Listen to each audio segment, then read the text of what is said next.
All right, can I open a Twitch dashboard maybe? Snaps. Okay. Does that look okay? Oh, you know what? I need the chat window. Oh, and I need to add Twitch chat. Hang on, you guys.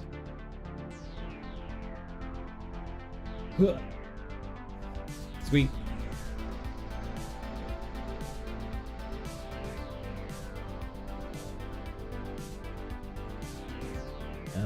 Hang on. How do I add? Oh, where's the dashboard? Oh, it's the home. Manage stream. There we go.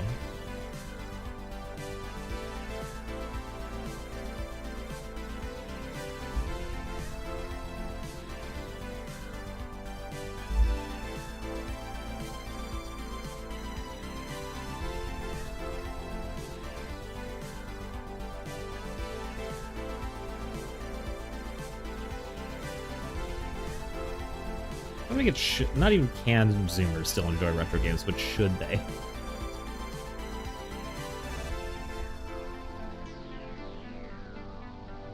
I'll put under chatting for now.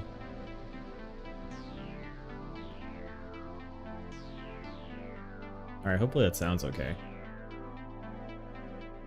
I think it's okay. All right. Yeah, because I was watching this video from a lady who's pretty young, like in her 20s, and she was like, "Oh, I hate NES Metroid. NES Metroid is awful." And you know, I understand that some people get really invested in the games of their youth and probably got pretty upset at her. But it's like, first of all, you know, I think it's okay for people to just have different tastes. I don't think she enjoys the, like, you know, exploration aspect of it. And that's totally valid. When Metroid Fusion came out, I hated it. I was like, why am I talking to this guy? Why is he telling me where to go? This is miserable.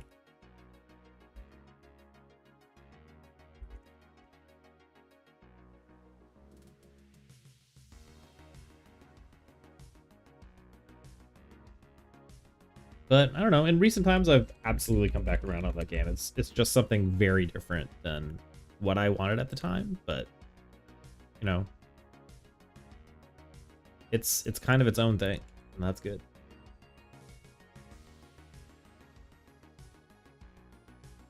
Oh, I hate that I have to sign in every time on this here for some reason. Hopefully it'll be quick.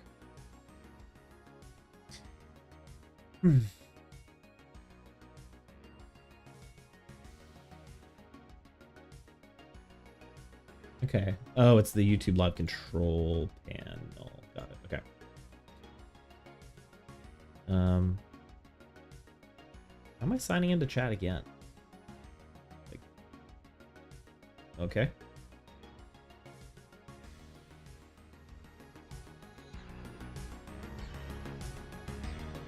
I need to normalize this audio. Is it too quiet? That's fine. I mean, BGM2... Ugh. BGM too loud is a bigger problem than BGM too quiet, I think, right?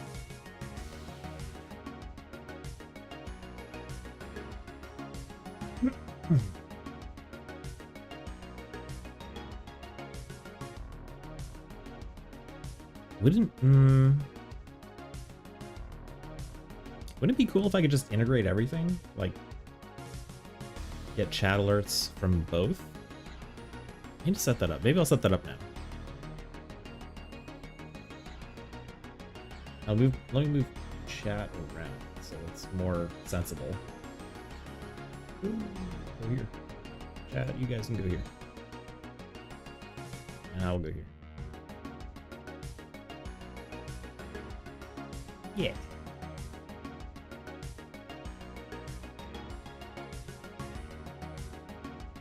How many times do I have to log in? Too many.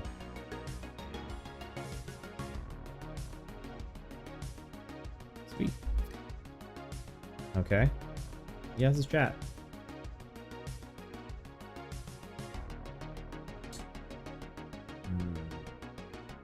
chat? Is that a thing?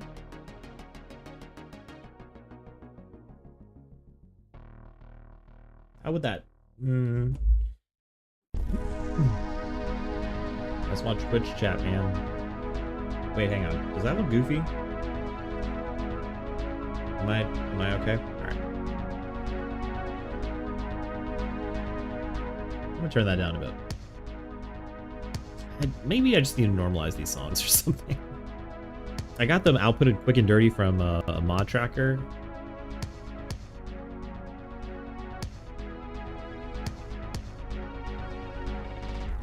Oh, that's a good point. Let me put the credits in the description.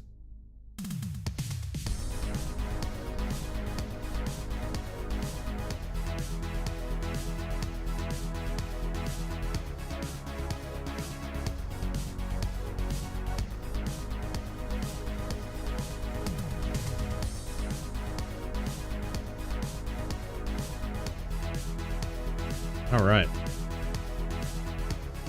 All right.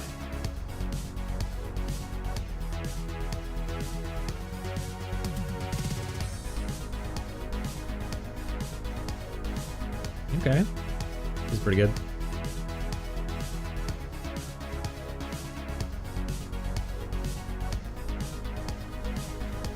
So originally I was using something called Ninja Chat, I think. And that was good, but it did not...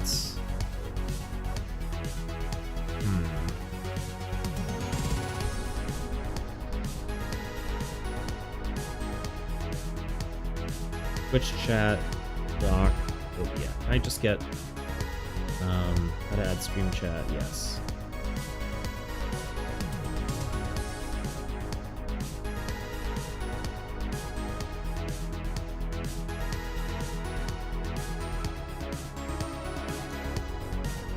Oh, docs. That's custom passwords. Ooh.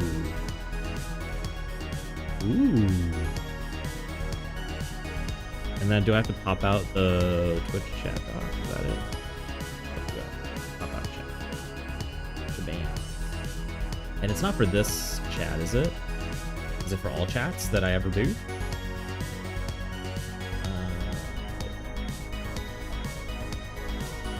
Oh, sick.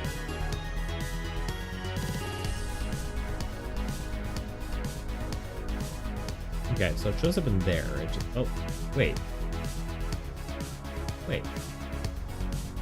Is it successfully, like, getting both chats?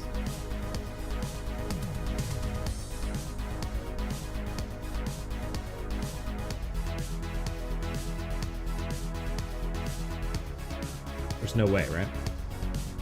Yeah, it's not, it's only getting one.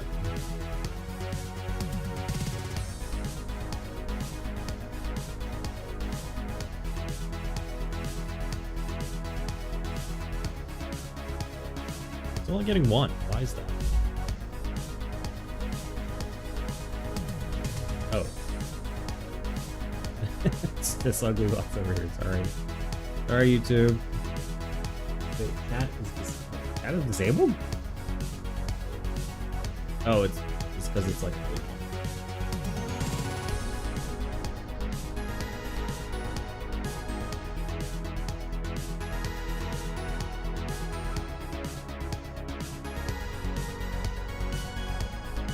How would I do that?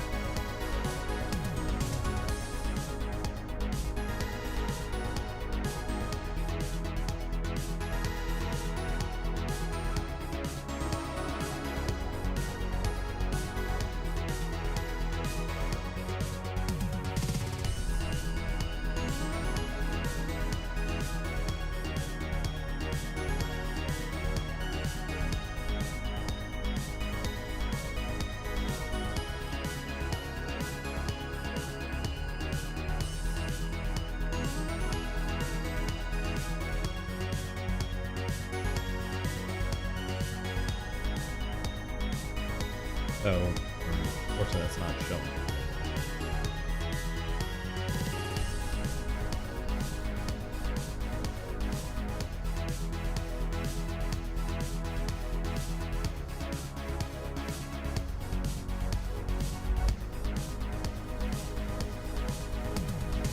This is a browser source, I'm pretty sure.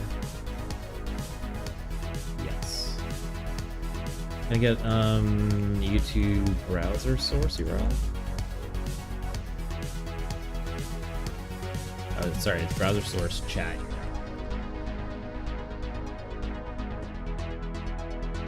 Yeah, thing is, I think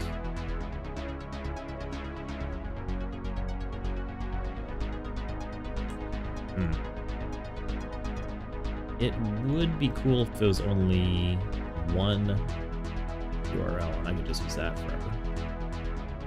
May not be that lucky though. Let's put that back.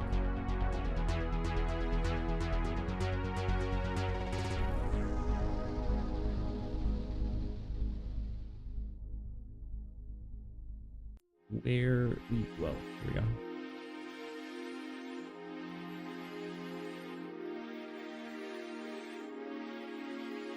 It's live though, right?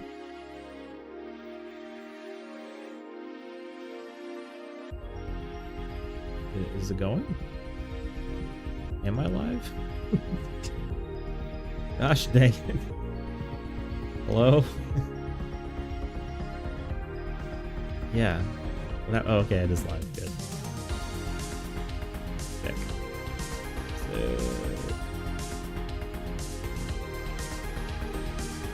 Yeah, it's like a per. Yeah, it's like a per stream.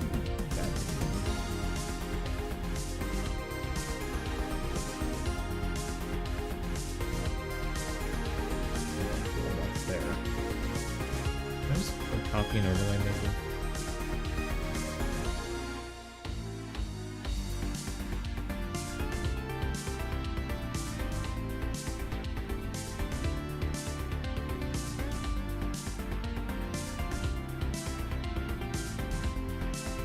Message retracted. Well, now that looks ugly.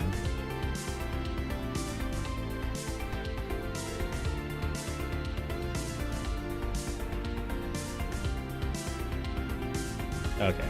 Okay, it doesn't feel like that.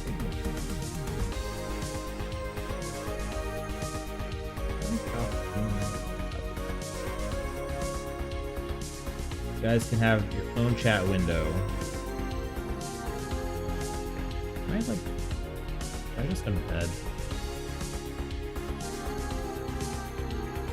How's that? Does that look goofy? Does that look weird? Let's make that this way. And this last one. This lined up. Alright. That looks alright, doesn't it?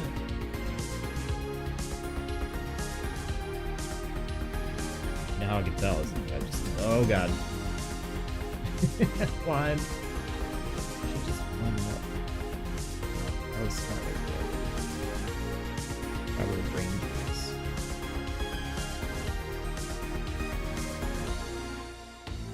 Oh, no.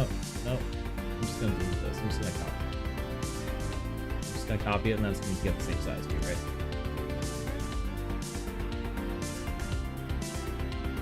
It's not. Oh, but I can click it and it'll show me. Right? Oh no. Does it? The other one does.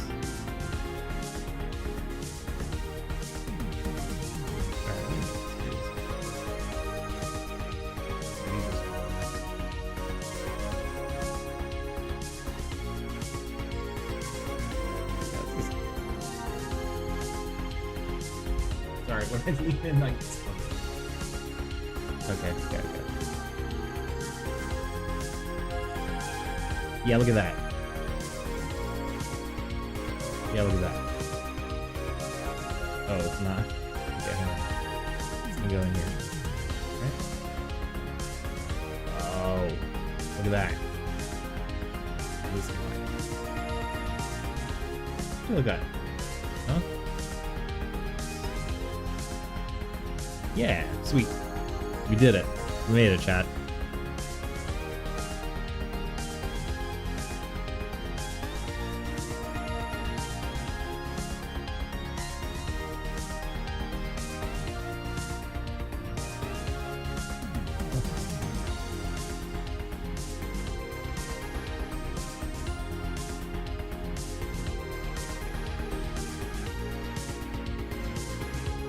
Okay. I was like, why does it look a little crunchy? And I think it's just my bitrate's pretty low on YouTube. Because I want to make sure it doesn't get too out of control.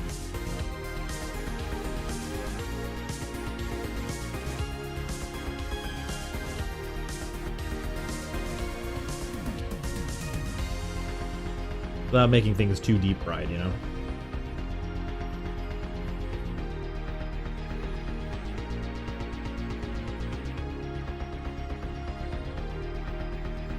I'm gonna put like a text for like today's topic, or the current topic anyway. It's gonna be text. Topic. Text.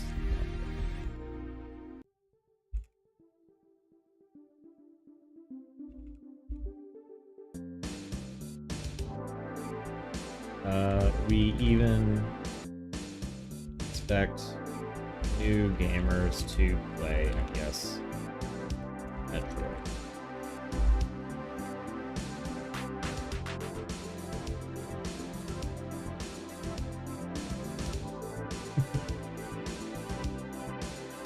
Do I have a cool font maybe?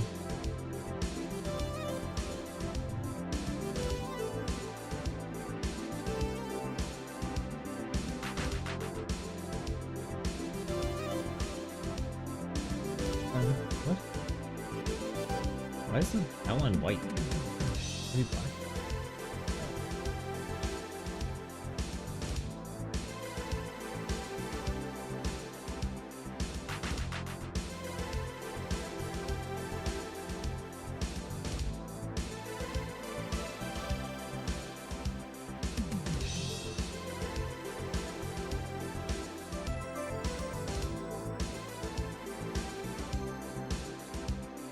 There has to be a way. There's a place where I choose font, right? Oh, here we go. I got some sort of awesome Helvetica. Only. Oh.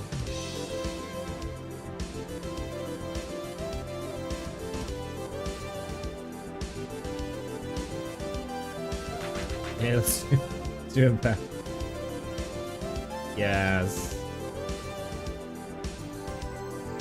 Now people who join will know the topic.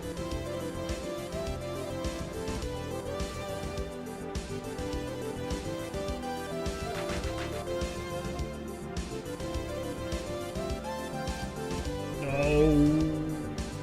There.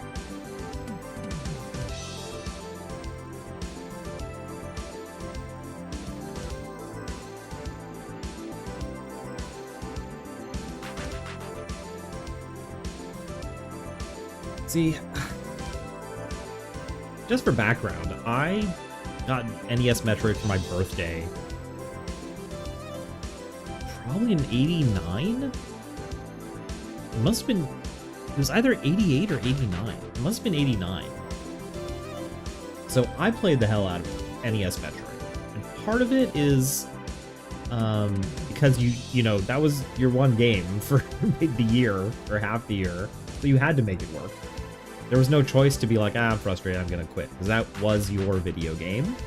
And so a lot of the frustrating or difficult parts, I think, were a little, like, it absolutely made you get past it. And this isn't a thing just for young people that, oh, I'm generalizing, that the second that they encounter a wall of difficulty, they'll go quit to play some sort of easy live service game or mobile clicker or whatever AFK warrior game is out. Like, I do that too. There's a lot of times where I completely get frustrated and hit a wall and I'm like, I'll just go do something easier. And that's more a commentary on us and how the face of gaming has changed in a lot of ways for the worse, rather than a commentary on an individual person or a generation of gamers, I think.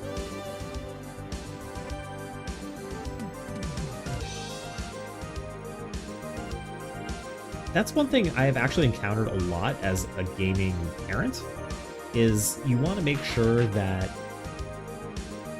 you know, I give my kids a lot of choice in what they play, and they're old enough to be playing things like Fortnite and Roblox and things like that. But really often, I want to make sure that I turn them onto games that have a little bit of a longer reward loop, because if that treadmill gets too short, then it is very much just, you know, a progress quest kind of dopamine loop clicker thing.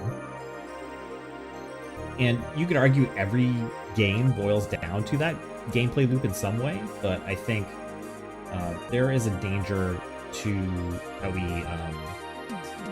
avoid. We don't want to avoid rewarding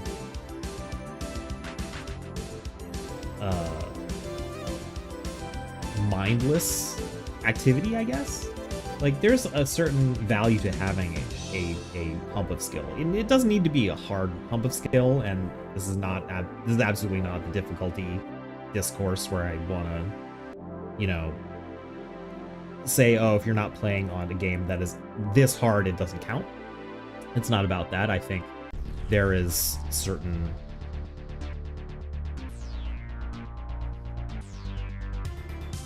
not devaluation, but sort of like cheapness that comes with a game that says, hey, click this button 10 times. It's not hard. You can do it. You're not going to have to learn anything to do it. You're not going to have to think to do it.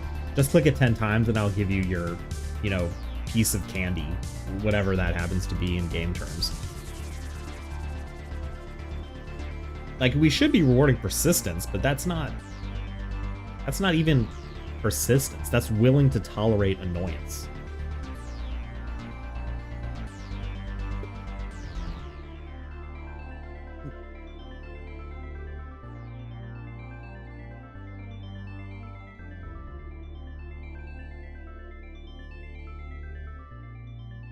So something I actually never understood about the original Metroid. The original Metroid requires a lot of grinding, right?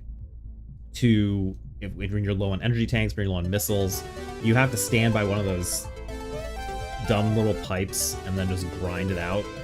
And sometimes the drop rates are pretty bad. And I think that's something that's kind of inexcusable, that it feels like it's just wasting your time when you kill like 5 to 10 monsters and you get, you know, get only like a 5 health drop. Very, very rarely will you get a higher health drop.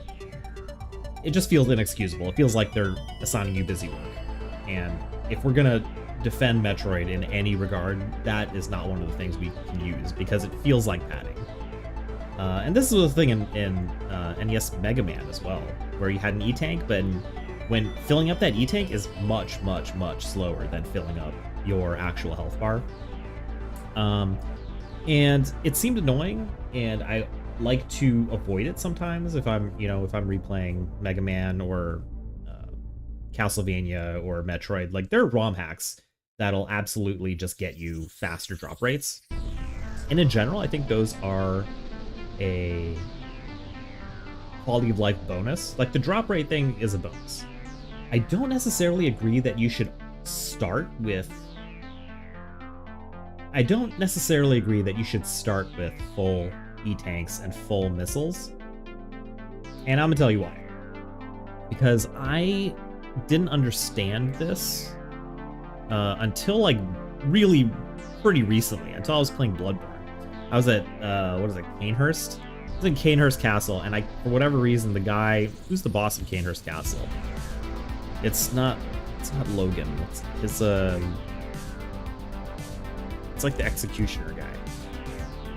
Logarius, yeah. So, for some reason, I had real trouble with Logarius. I kept running myself up against him and just, like, wiping over and over again and maxing out blood vials. And eventually, I ran out of blood vials. I had to go farm blood vials. And I was like, this is super annoying. Why do I have to do this? Why can't I just keep going? And, first of all, once you get better at that game at killing certain, like, heavy monsters, they drop a lot of blood vials, so it's not that long to farm blood vials, right? But the bigger issue is that once I got enough blood vials, I felt like I finally understood, like, adding stakes to the fight. Because because the stakes in general of doing a run is at a baseline of time. Like, where was your last save point? You need to do a boss run. You need to do a run up the boss. And once you've done that run, you've expended a certain amount of effort. So that adds something's on the line. That if you die, you're gonna have to do that part of the run over again. And in a modern, game context, whether that's a Souls game or a game that takes its inspiration for that, there's going to be a little bit of a boss run, in Lies of P or what have you. It's not going to be that bad, but there is going to be a little bit of a walk. And I think that adds a little something compared to just save stating, and it feels different. It's not technically different, and if you use save states, which I do for plenty old games where I don't necessarily want to go through that, it does actually add something to the experience. And the other thing was that the blood vials, or these E-tanks, they do add a level of risk, because you are wagering that, how well am I doing? Am I doing well enough to start using these healing items, knowing that they are finite? And now you're going to start putting them on the line. You're essentially you're doubling down. You're saying, okay, well, I'm taking a lot of damage, but I got them down to half health or lower, and I want to stake. It's like a risk reward, right? Where you're doubling down and saying, I want to put more chips on the table because I think I can make it this time. And that's just another way to interact with the game, I feel like. That's not purely technical, and it's not purely a resource question either. It's partly an emotional one to say, this now feels more dangerous or more important because I'm willing to put that on the line, right?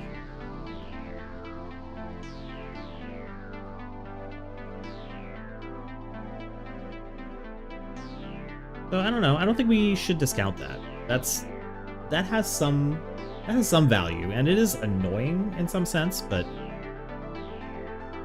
we do kind of lose something if every boss encounter is suddenly just like save state, resume. And if it's also okay to be like, that's not one thing that I want, right? Like some of these reviews were like, NES Metroid does not have a map, or does not have a map, does not have a checkpoint system, or a what do you call it? Objective system to tell you where to go. And that's partly part of the experience, and partly because it is designed to, pad out the game. Like in a practical sense, if the game told you where to go, part of that would just make the game shorter, and then it would be a lower value as a proposition. Because absolutely, as a kid, if I could only buy one game, or ask my parents to buy one game, which I could, I want it to be something that would be pretty vast. And I, these days, do not have the time or patience for modern open world game design, but I understand a lot of it is selling that illusion of vastness. And it's only when you've played, tons and tons of them that you start to say, okay, how much of this is empty space? How much of this is busy work? How much of this is just, random laundry list side quests that have no value, were just kind of cut and pasted and don't add anything. It was just there so they could say, oh, look, there's more stuff to do.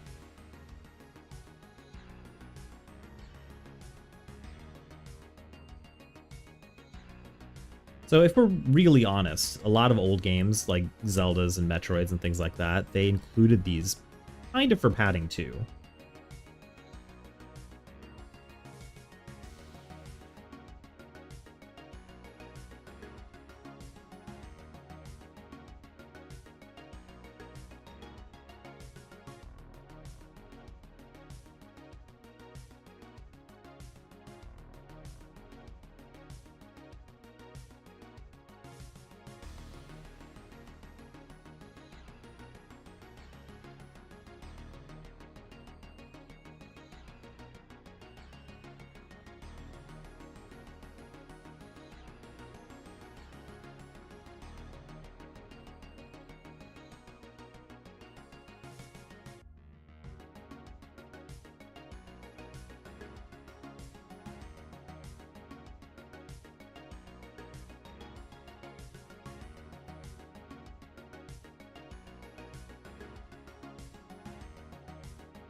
Ugh.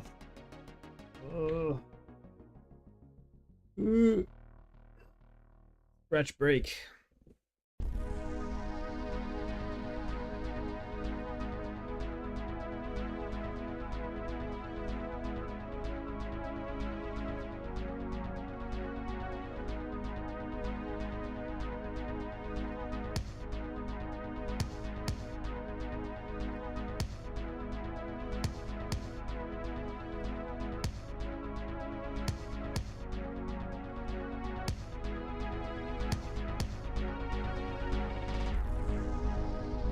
Look, I'm in a weird headspace today.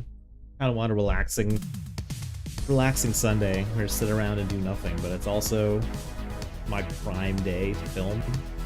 So I'm a little hesitant to, you know, quote unquote waste all that time.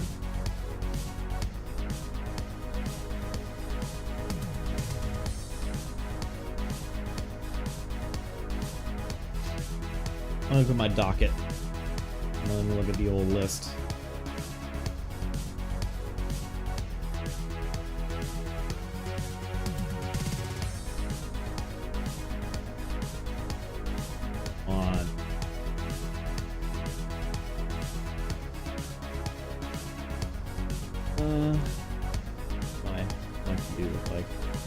See, there was automated game translation, which is like useful. Yeah, I don't know if we could. It's also totally fair that to just play the Switch version and use save states and rewind. I think that's absolutely fine. I think if you're using what is it, the whatever the Switch NES World Championship version, like just playing the bosses with like full missiles and E-tanks, I feel like that's not what Metroid is for. At least for me. It's like playing Resident Evil and then only fighting the last boss. In my opinion, the real interesting part of Resident Evil is where you're fighting random zombies and you don't have enough heals and you're worried about running out of bullets, and like that's more central to the experience than doing the boss battle. At least to me.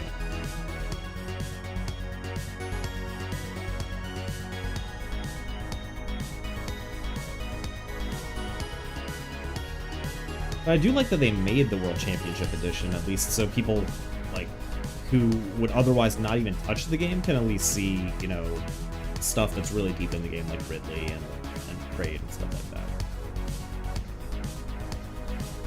Or get really into Zelda 2, because honestly, I replayed Zelda 2, like, gosh, it was at least 5 years ago. But I think I got all the way through, and the issue was some of those dungeon runs, like getting to the dungeon is actually as grueling or more grueling than actually playing the dungeon. And that's really rough. Yeah, so what if I have my kids play some old NES games? What if I had them play? Oh, Kirby. My younger son really loves Kirby. He loves, I mean, he plays like Switch, what was it called? All the Switch Kirbys. And then from there he went back because of Switch Digital Console, or NES Virtual Console, whatever it's called. So he went back and played all the Kirby games on that.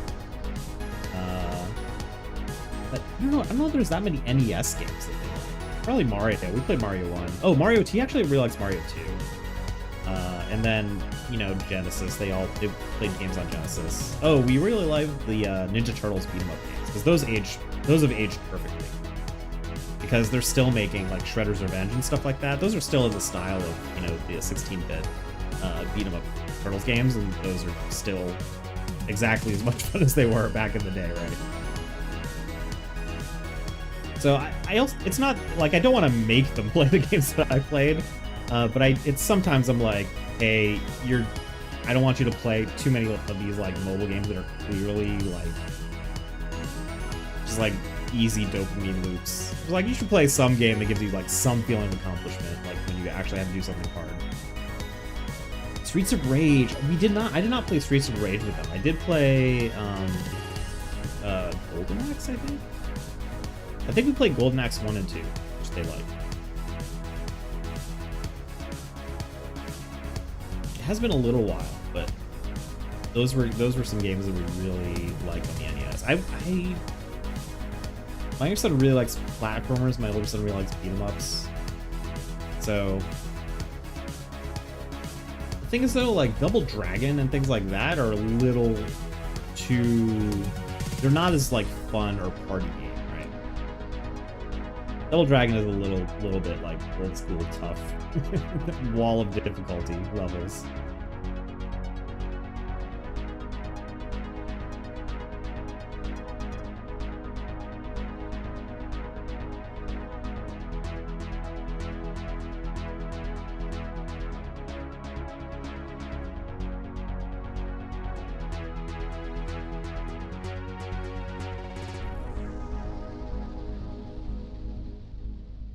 And funny how like Kirby games just age so well because they're very similar, and I feel like they are very well designed to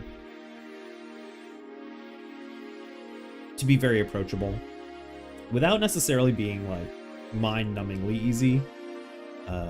It does feel accomplished. Like we're playing Star Allies, and there's some pretty tough bosses in Star Allies, but it does.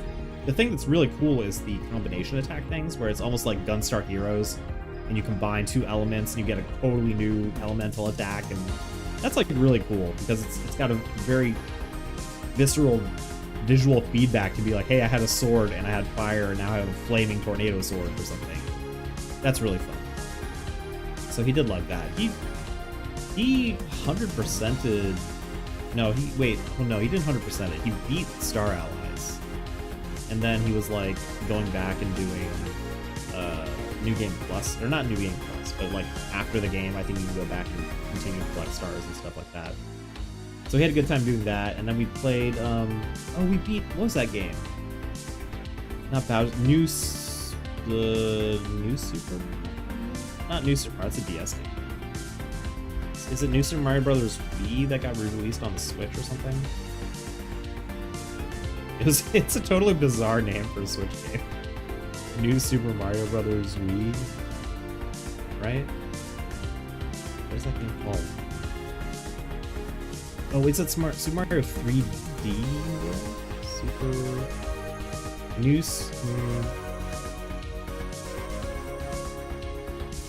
Super Mario. It was with Bowser's Revenge. Yes, it's called Super Mario 3D World plus Bowser's Fury. That was a lot of fun. The fact that it's more of a third-person platformer versus a true 3D Mario game, I felt like I liked that a little more. But then after that, he immediately went to go play Mario Odyssey. I think we borrowed that.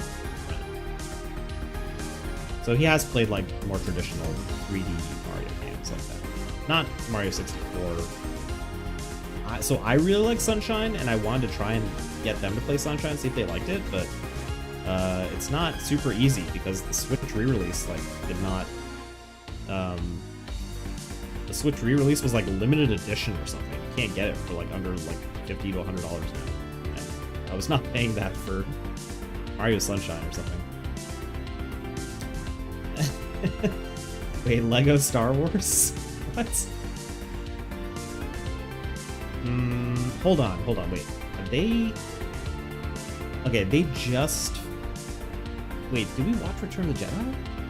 I watched Empire Strikes Back for my kids, but I don't think they've seen Return of the Jedi yet. Yeah, they make weird ads for those Lego games. So, full disclosure, I don't know, I played a bunch of Lego games with them, especially when they were younger, like kindergarten and stuff. And some of those Lego games, they tried really hard. They tried really hard on those, and they were a little tough. Because it's, I feel like the way those games are constructed, it's not easy to figure out where you're supposed to go. There's some, like, boss battles that are completely unexplained. And it's kind of weird, like, it's kind of weird to expect actual kids to play them. I feel like they're almost made for, like, an older audience, you know?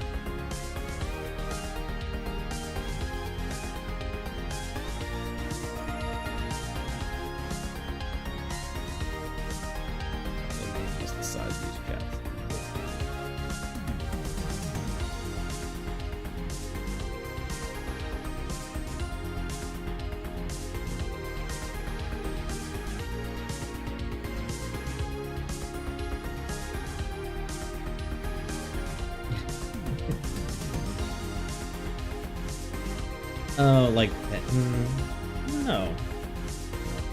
So I think we started with Lego Batman, which was a Wii game, and then that was like incomprehensible. Like we barely made it through the first level of Lego Batman. That game was like rough at times. So it's way different than what I remember when I played. Yeah, what Lego game did I play? We've been on like 360 or something. But that was like the one thing that really kept me from, you know, playing something like Lego, I don't know, Harry Potter or whatever, is that I'm just not a fan of the way those games are designed sometimes. No. NES Castlevania, dang. See, I think there's just a lot of things in NES era that I figured out because you had, like, literally no other option. You couldn't go do something else. Like, it was the only game you had, so you had to just, you know, run into everything, press up on everything, try to hit everything. Like in NES Zelda, there's a lot of things that are like, you know, I gotta, you know, use the torch to burn this bush or use the hammer to break this boulder, but there's like 100 boulders and you literally just have to try all of them, unless you found a guide.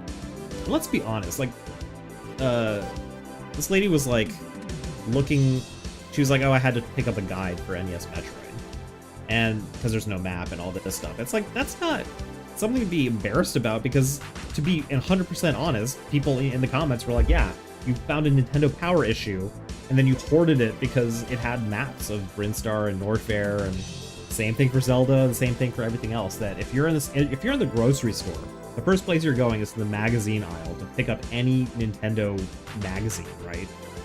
To figure out, hey, where are there literally any tips that I can find in this magazine that I'll then learn and memorize before we have to leave the grocery store and then tell all of my friends, right? Or if you're lucky, you could actually get the magazine and then take it home. Yes, this was before... I feel like this was before magazines were sealed in plastic. The first magazines I saw sealed in plastic were PlayStation era, and it was because they had demo discs in them, and they didn't want people just, you know, going to the grocery store, yanking the demo disc out, and then putting it in their PlayStation, because the demo disc was kind of, you know, 80% of the reason you bought the magazine in the first place.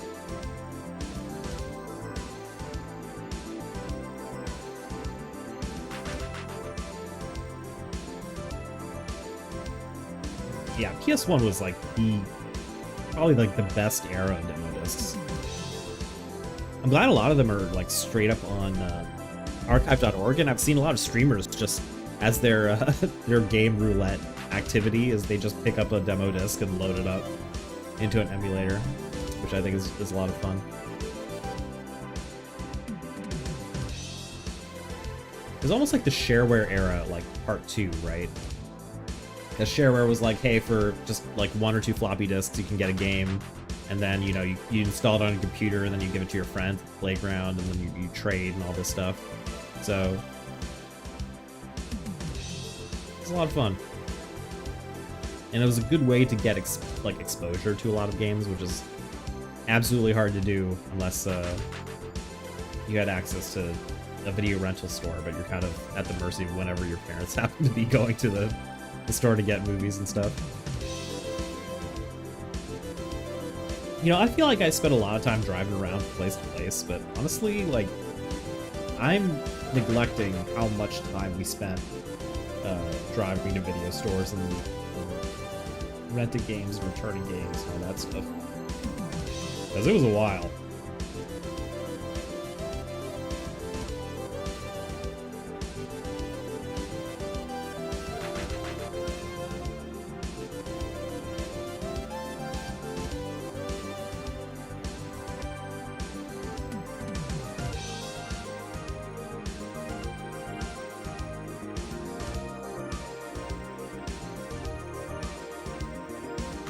Alright, do I have anything crazy in my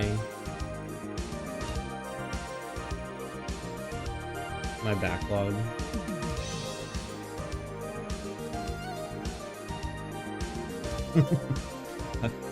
I'm trying to make a conscious choice not to be a React Andy. But I'm also like, where do I catch up on my YouTube backlog? Because a lot of this is like interesting stuff.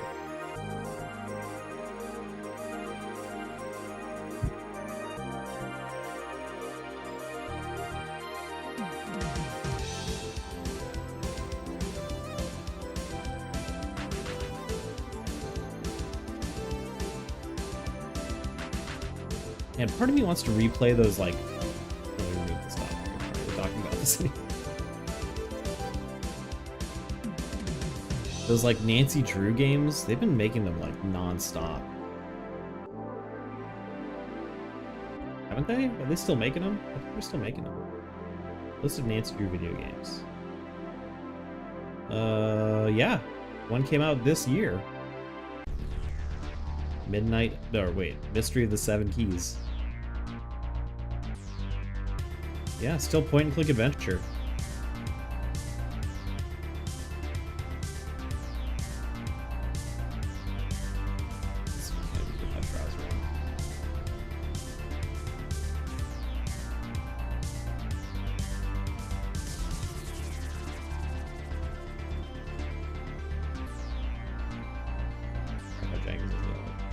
Bam.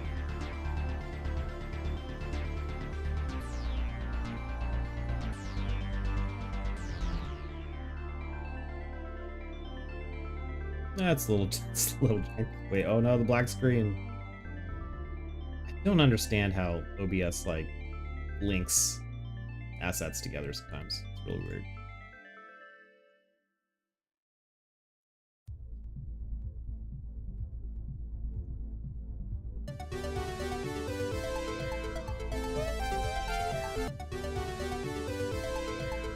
Yeah.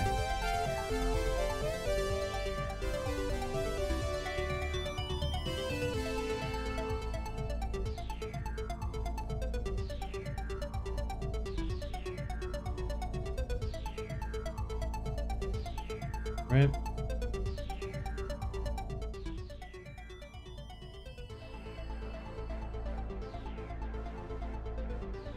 There's a lot of points. So somebody mentioned I should play Loom on stream, and I really love that game, but it was, how do I say, it was like absolutely a product of its time, and I'm just not sure I have the mental capacity to play a game like that without a guide in front of me.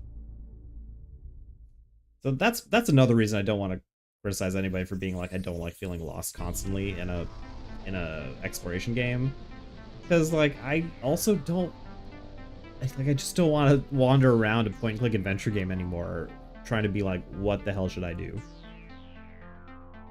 Because while I do have a lot of nostalgia for those games, it's to be 100% honest looking about the gameplay, there's some stuff I would absolutely need to change, you know?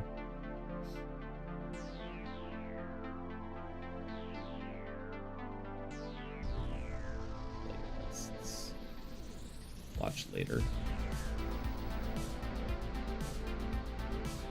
PS1 Games, Michigan Report from Hell.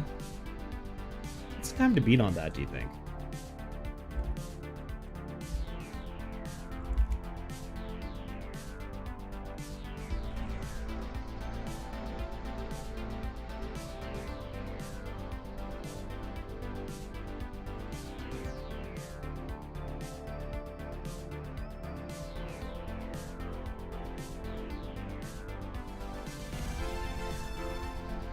Oh, 4.5 hours? That's not too bad. PS2 game.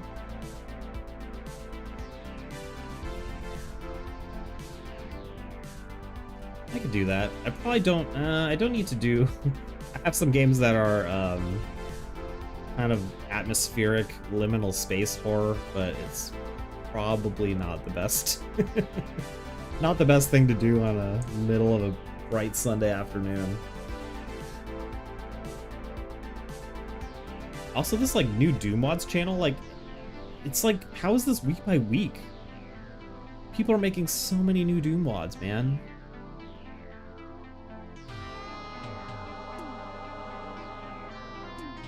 Sorry,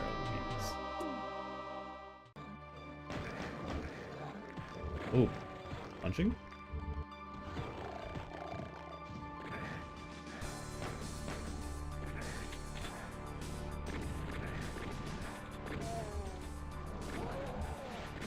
Oh no.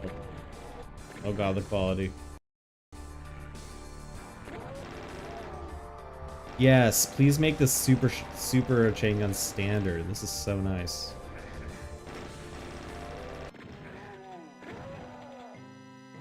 $36 levels. Am I at the stage?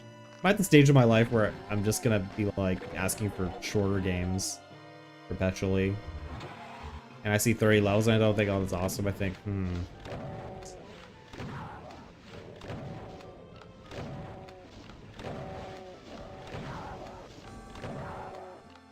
So this is like a megawatt too, huh?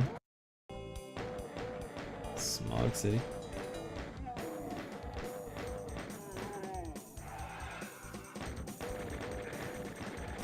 Oh, so you can't tell which ones are gonna be which based on their appearance.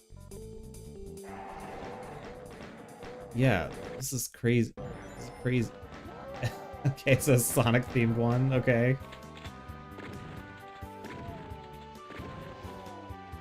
Got some nice relaxing stuff. Oh, nice.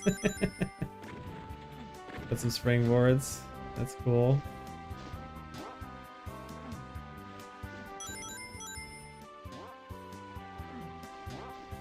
Wait, can't make it up there?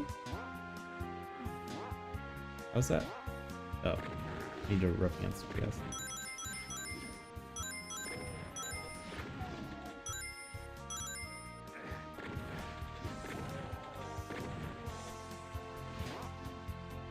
Oh god, it feels like you can just leave the map, fall into the abyss.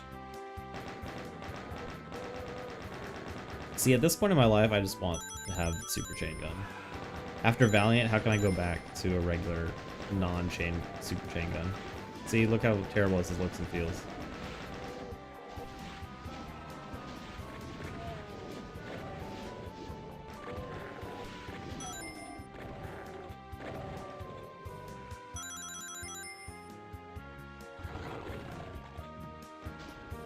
Alright, moral of the story is there's like too much.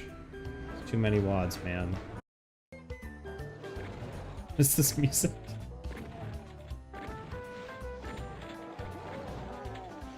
Cool. Man, there's so much. Your own battle. Are these all done, or some of these like at least in beta or like release candidate or something?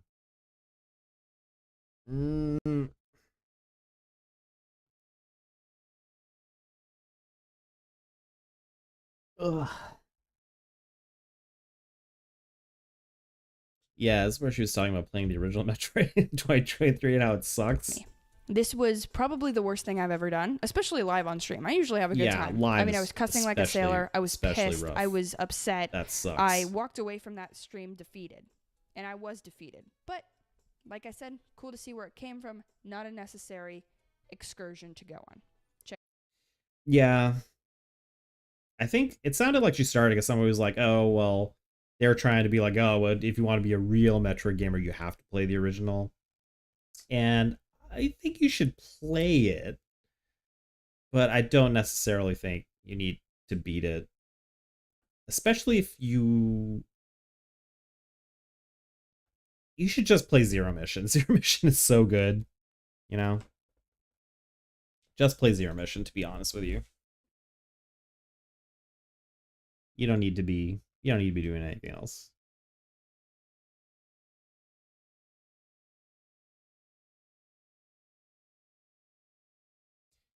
Yeah, you don't really need to be doing NES Metroid like that unless you really love NES games. And then if you are going in saying I need to appreciate the NES games for what they do, then I think you should commit wholeheartedly and go in, knowing that there's going to be a lot of annoyances and difficulties. And even then, I would say go to romhacking.net. Wait, romhacking.net's still a thing, right? It was just the forums I got taken down, or is the whole thing going down?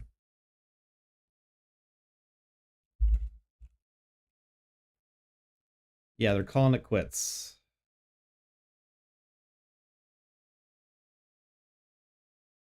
So is the whole site going down? Site database. Database and download files. Okay, the section of the site will remain up as read only. Okay, got it. So everything's hanging out, but yeah, so you can still go there. I would say use the mods. The mods make it a lot more pleasant. There's mods for the map. There's mods for health pickups, like increasing drop rates. There's sprite art like hacks. I don't think they necessarily like it's a preference thing.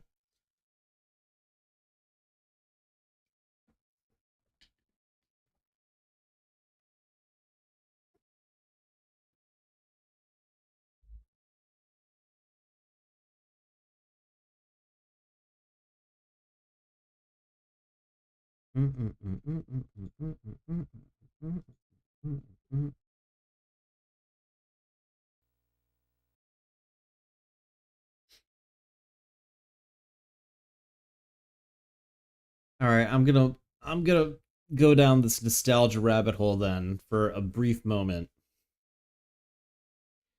Because somebody was like checking out these old school Pizza Huts.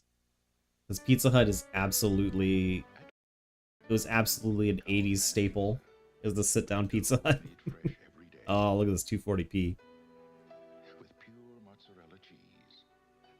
I think I saw this commercial.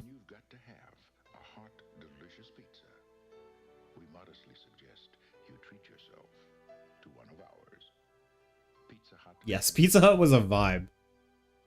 Yeah, the pan pizza. I got pizza yesterday, and there's that very specific, like, Italian restaurant, specifically pizzeria smell, right? Hello and welcome to another episode of Forgotten Places. Today we are going to go to a classic Pizza Hut, and this one is renovated Where is this? to look like the 80s/90s. Oh, they renovated it specially to look like that. So here it is in its former glory. Yeah, look at that font too. Okay, so, oh my gosh, it's done as it's done specifically for nostalgia. Have a meal. Here's a little tribute back to the classic Pizza Hut. Yes, the personal pan pizza. Their story a little bit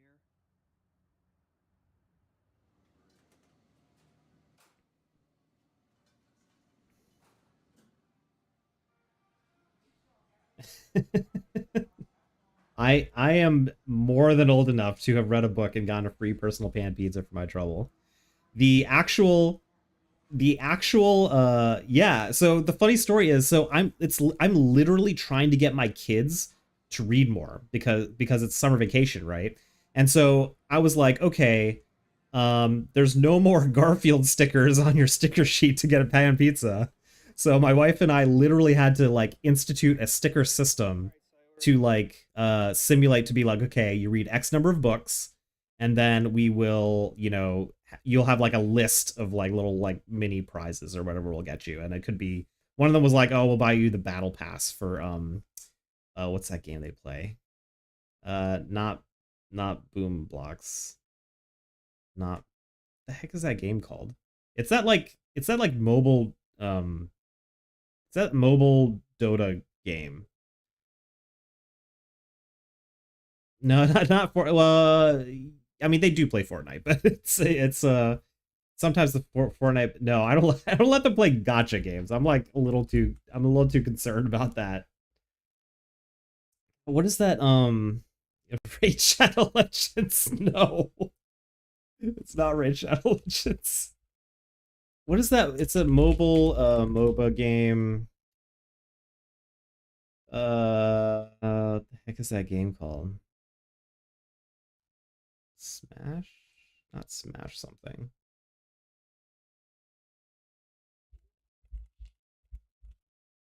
It's not Boom Beach.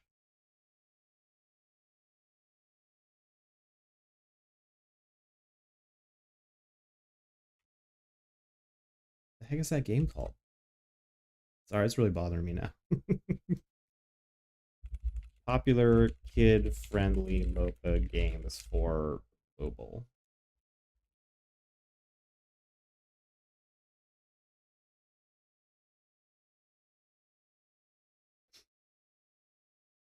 Wait, so is this... Wait, are they just trespassing, these guys?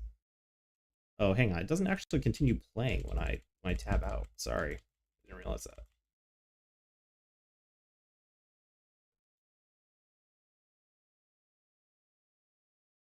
Is this because of the...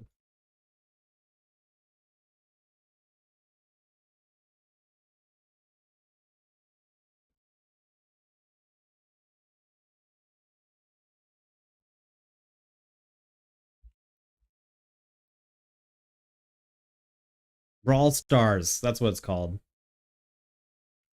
Yeah, they play a ton of Brawl Stars. So we're like, okay, do your summer reading, read a couple books, and we will, give you stickers on your sticker sheet.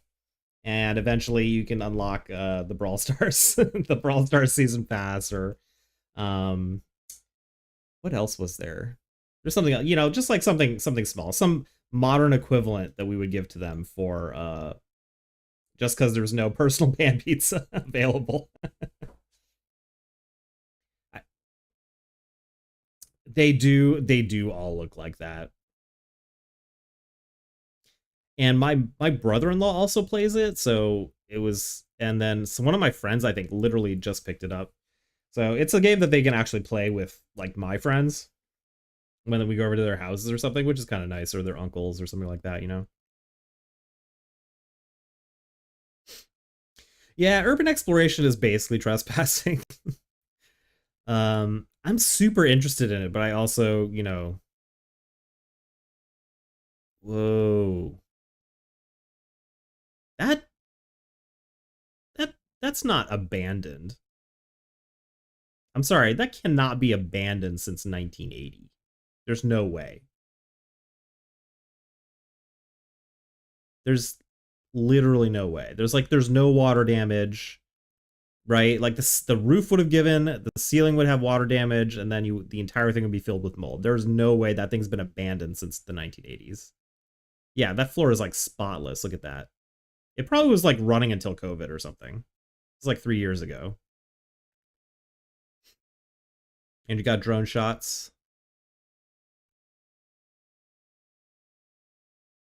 So banned since then, you could have adversely possessed it by now. What is that? Do they just like auction it off? Graffiti? No, yeah, no one would vandalize a Pizza Hut. The proud American institution of Pizza Hut. It's sacred. Oh, they make their own pan pizza at home? Nice. I mean, it doesn't look like a deep dish. It looks pretty flat. That's all right though. I'm sure it's still good.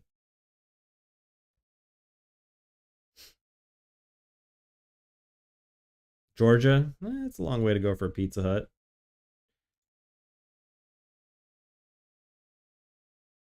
Wait. Oh, is he Ty Cobb? Wait, what positions? Baseball Hall of Fame? Leading batsman?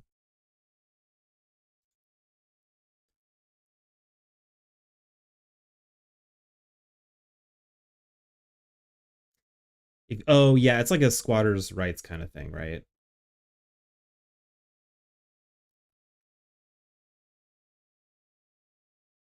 Man, look at that. That's pristine. Yeah, book it. In this program, yeah, book it. where if you read a certain number of books per month, yep. your teacher, if you could prove to your teacher through either a little book report or yeah, mine was through my library actually.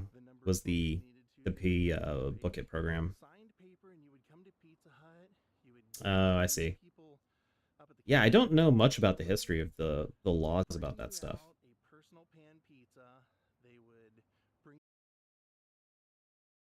And a star Oh, okay. I see. So it's keeping it useful and maintaining, more about maintaining the blighted property or whatever.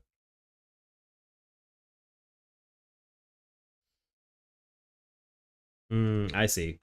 It's public policy. Gotcha. This is still nice.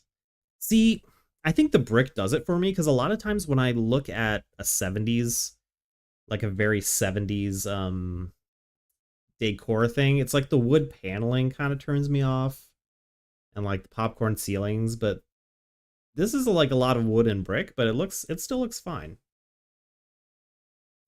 I don't want people sitting on property and not using it. Yeah, that's true.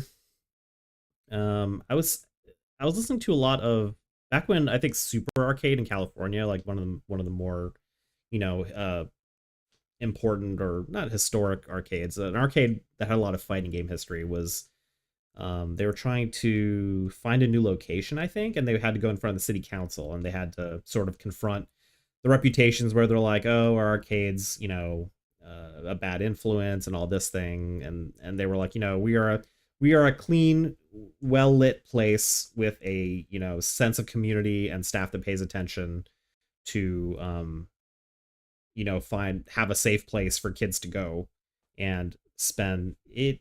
I don't think it was Valle. It was somebody else in the community.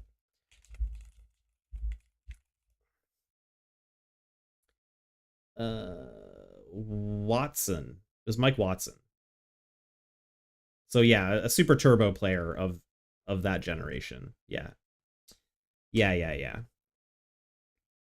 But it was basically, I mean, he was basically making the same argument, right? Where he was saying like, look, there's not that many like anchor stores here.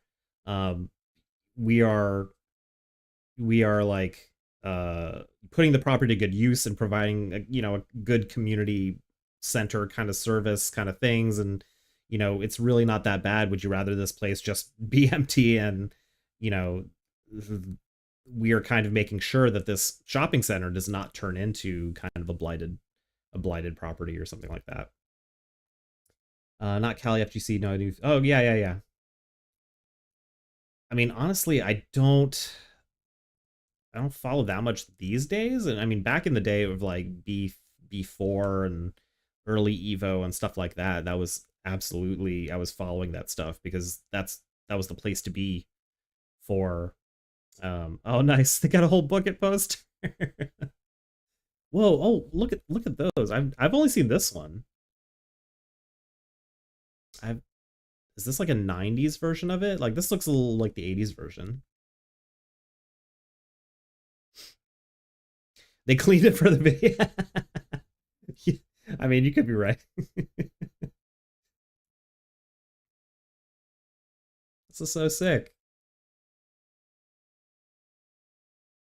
That this was like a business that was started by two brothers. Yeah, so yeah, like look, these are very modern looking prints, right? So this was kind of done in that style. Started, their mother put money in, and within the first year they were already franchising, and then a year later they came up with a. Look at those lamps though. Do you remember all these lamps in I mean, yeah, I guess it is fast food and fast food joints. Like this is like a Pizza Hut lamp. I remember Popeyes had like lamps too. Pizza Hut. You buy a Pizza Hut lamp? Oh, you can. Are these? They're making new ones. They're making brand. You can get a brand new Pizza Hut lamp on Alibaba. This is crazy.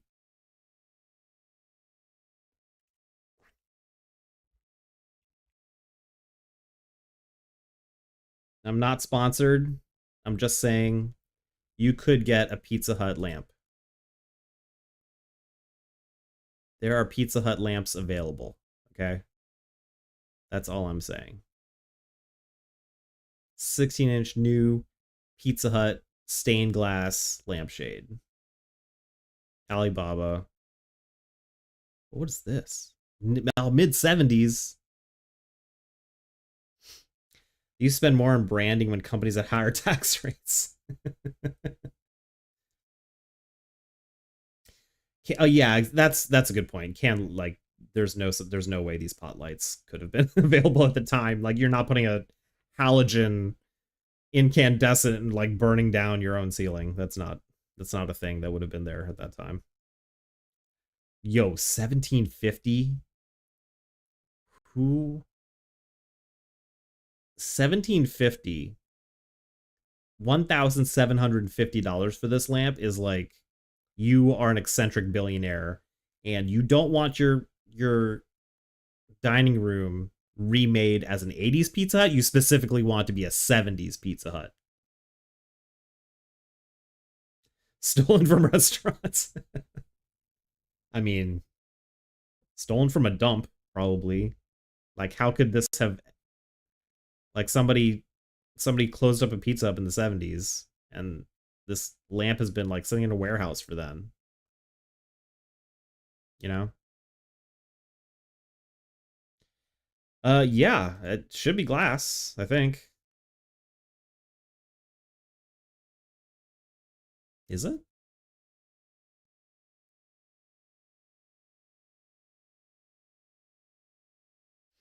I mean, it looks pretty nice, if I'm honest. I mean, yeah, okay, oh, that's the hanging chain. I mean, God only knows what the electric is for this. This is like probably 5 hazard rating. Some of this looks a little rough. Is it? Yeah, like that's like... Yeah, this thing could just lose structural integrity probably, right? Like, that doesn't look good. Yeah, what's holding that glass in there? Like, when this thing goes, are those red glass sheets just gonna fall apart and fall on you? So this is vintage Tiffany style desk lamp with iron stand. $215. It's a vibe. Real stained glass from 7. Yeah, that's also what I was thinking. And pizza, and they had a president whose son. I mean, I guess I know I shouldn't gauge the price of a lamp based on like the absolute cheaply manufactured one. Like, no.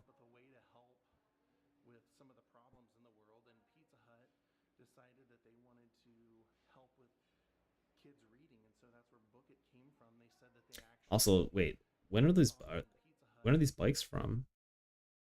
I mean, just judging from the fashion, it's probably 80s, right? I'm just trying to check out those bikes.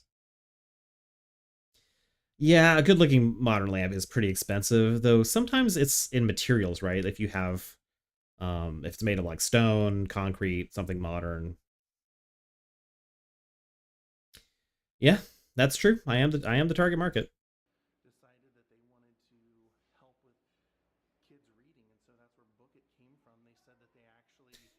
Okay, I don't know if I would get the lamp, but can you get the Garfield stickers? I could buy some of those. Oh. Wait, what the heck? Huh? Oh, I had these stickers. Did I have this exact sticker book? Maybe I did. I think I did. I think I had this exact one. Yes. Well, this isn't the one, but I was like, can you still buy the book at stickers? That'd be fun.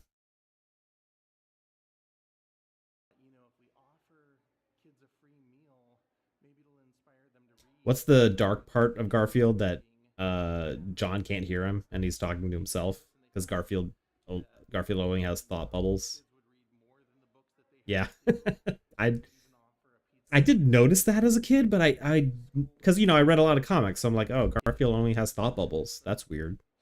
And then I thought of, like much later, it's it's like, oh, yeah.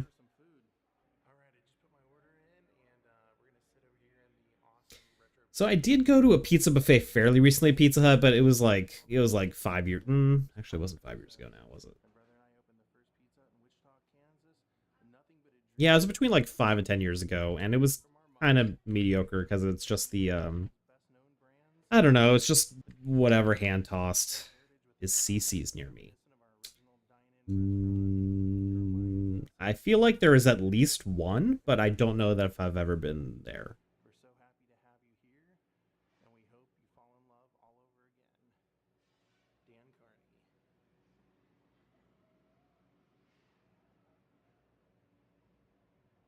So I didn't realize this. It's a place to bring screaming children. My kids are fortunately not that young anymore. But there is absolutely a market for the parents with screaming children demographic.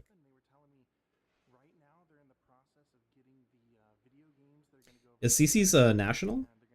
It must be, right? Oh, there's not really a CC's near me. Oh, cheap pizza. Oh, you're on the Gulf Coast? Yeah, so I mean, growing up, I had a lot of like Little Caesars as a post, party kind of for kids food. Is it a Little Caesars type deal? Or is it regional and Little Caesars is only on my... Oh, it's a pizza buffet. Oh, okay.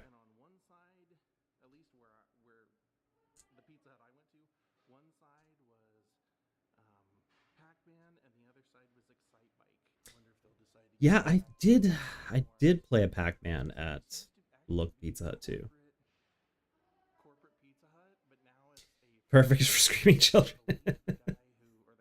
I mean, but they have to be an older child in order to actually take advantage of the buffet aspect, right? Because, I don't know, at least if your kids are really young, they're not going to be eating very much at all. Or is it sort of like a buffet is, the pizza buffet is for the adults, and then your kids eat free kind of deal?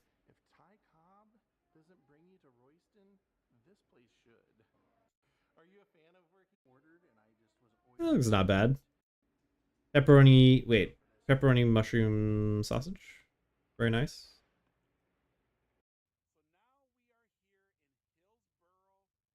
Yeah, this is Ohio. So these people have been doing this all over, huh?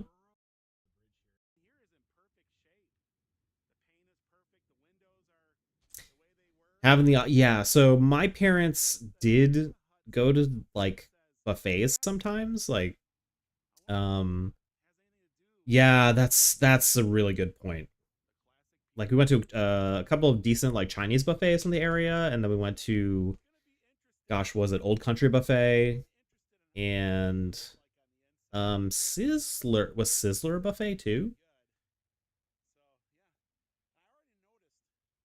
There was Sizzler, and then there was another family restaurant that had a salad bar that I remember, like, salad bar. I was like, this salad bar is top. What were the most popular salad bars in the 80s? Yeah, I mean, even as an adult, Bad Pizza's like okay, right?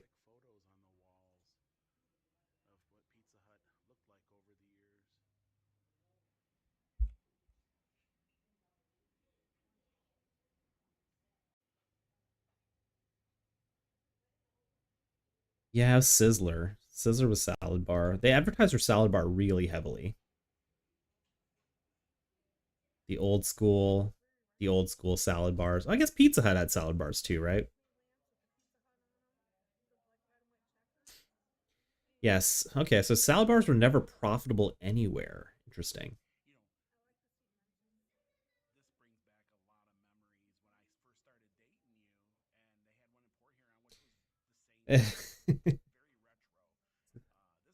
I'm killing one day to make sure what I eat is worth dying for. Sure, that's that's valuable. I don't typically do pizza that often these days, just because it is, I do try to eat a little bit more on the protein side and less on the oh, what is this? And like fewer carbs when I can, right? But this is not what I remember. What I remember is the 1980s pizza garlic bread. This was the thing that I actually was incredibly excited to go to Pizza Hut for, is like this kind of thing. Like the Pizza Hut garlic bread was absolutely mind-blowing. It's like, yeah, it's more like this.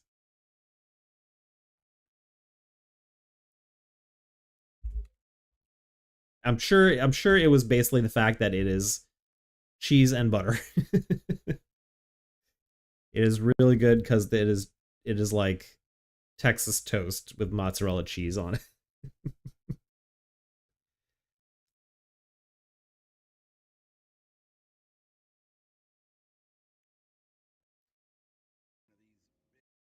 Yeah, so I mean, I feel like these were not an item at that time. There's a decent pan pizza.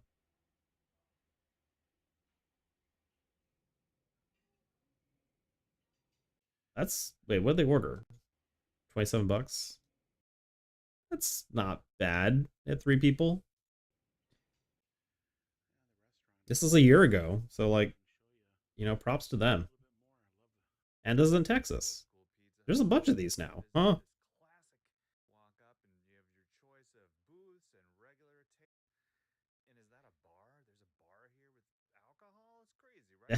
You can get some beers. Nice. Sudden outbursts. Whoa. That was not an option in the 80s, was it? Buffalo sauce, jalapenos. That's not a thing I could have gotten.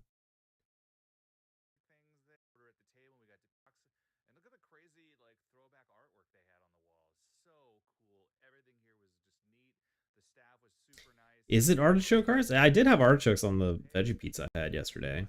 And I mean, obviously as a kid, I never would have eaten that, but as an adult, I'm like, heck yeah. Um, I couldn't tell if it was onions or artichokes, honestly. I think it's, I think it is. I think it is artichokes. Onions? Like what's like this thing right here? Is that an artichoke? And like this is an onion for sure, and this is an onion. Yeah, I went to it could be both. Yeah, we went to a local pizzeria in the area that's sort of like a local business that's been here forever in my town, and it's I've lived in this area for like God, probably like 15 years, and I only recently started going to this pizzeria, so I feel a little bad that I neglected it so long.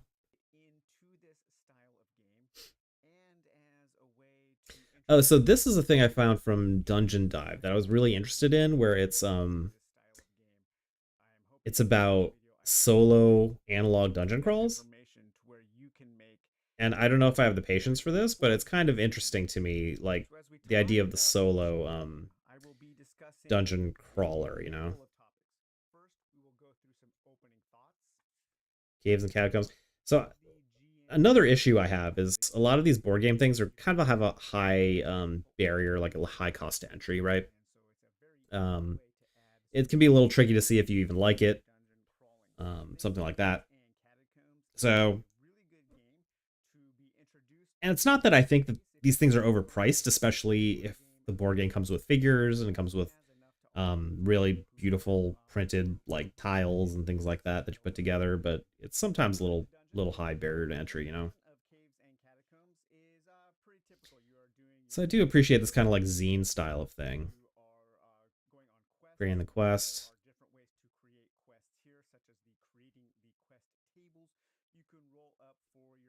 But I guess there's also a danger that if this is a solo game, like are you just going through rote kind of encounters that would best be left to a computer, right? Like if all you're doing is just like rolling dice and going through it, does the tactile sensation of it like add that much for you, or is it not really?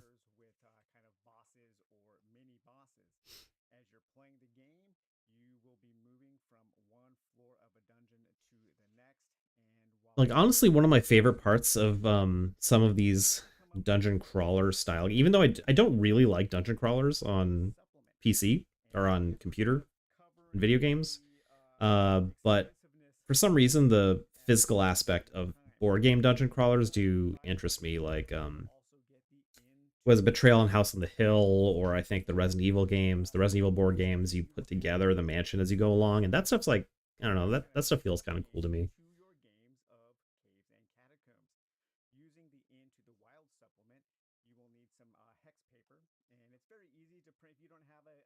I do love these zine style, like printed rule books. You know, that's super cool.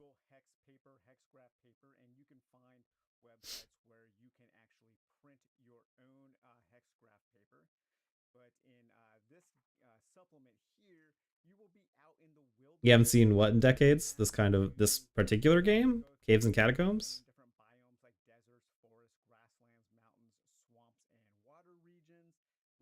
Splat books.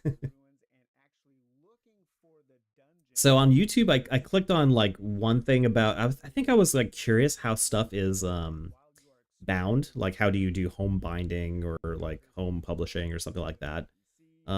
I don't know if I was really seriously considering making a zine or something like that. I just find it kind of interesting.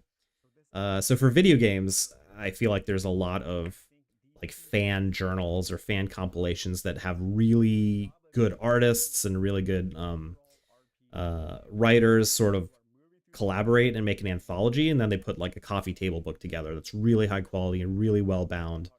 And then some of those things do get pretty pricey, right? So like $40, $50, $60 for some of these coffee table books.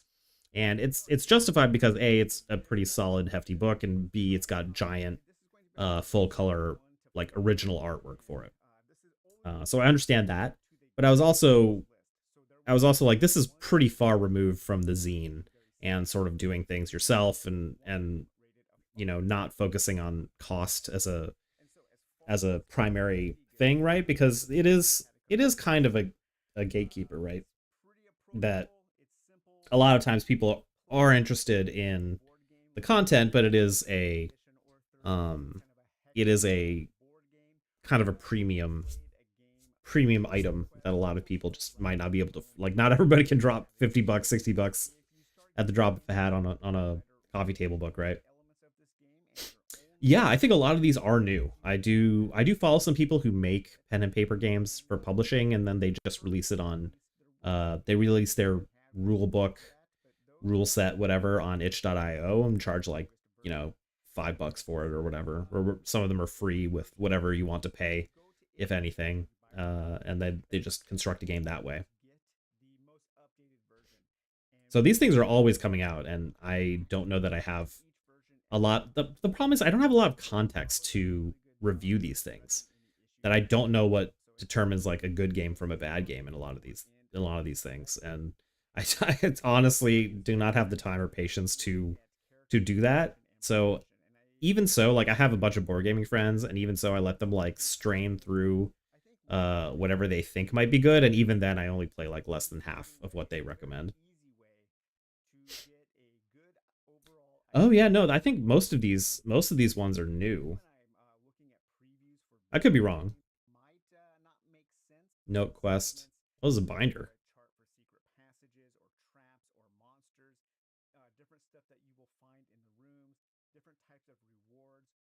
Yeah, I mean, I remember fairly recently, wasn't there a big what was it called? Like derivative system controversy with Wizards of the Coast or Hasbro or whatever they were doing with their D&D related D&D compatible systems or something like that, and it was like some bizarre IP retroactive thing they attempted to do and nobody liked it. So I wouldn't be surprised if people start going more indie because they don't like the terms of whatever um Wizards of the Coast was doing. Because it's Wizards of the Coast now, it's not TSR or whatever.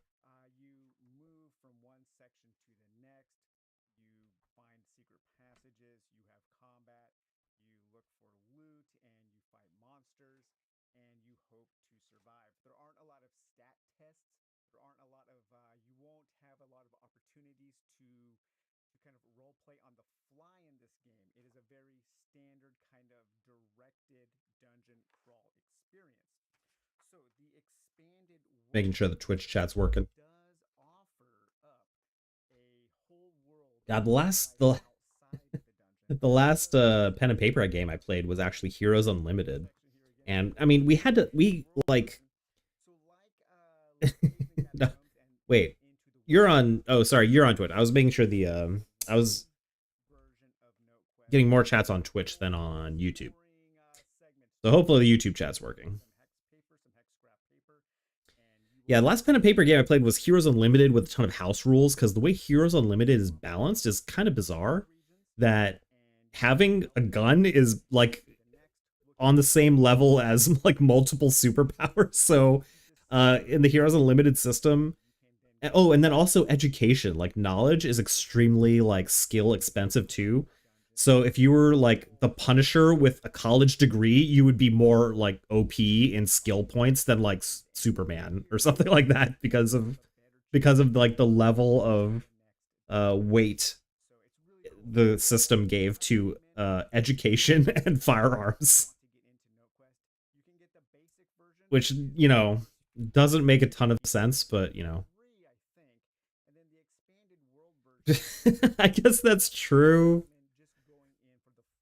Well, yeah, I mean, I guess that's true. Onslaught was a weird thing where there was just like a big portal and then all the heroes jumped in and it's like, oh, they're gone now. It's all Heroes Unlimited, or wait, what's it called? Heroes Reborn.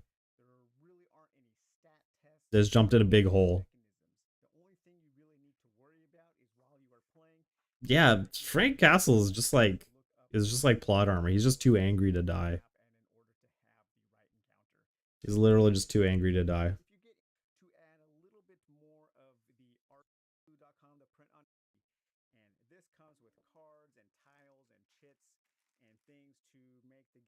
That's crazy. Look at this stuff.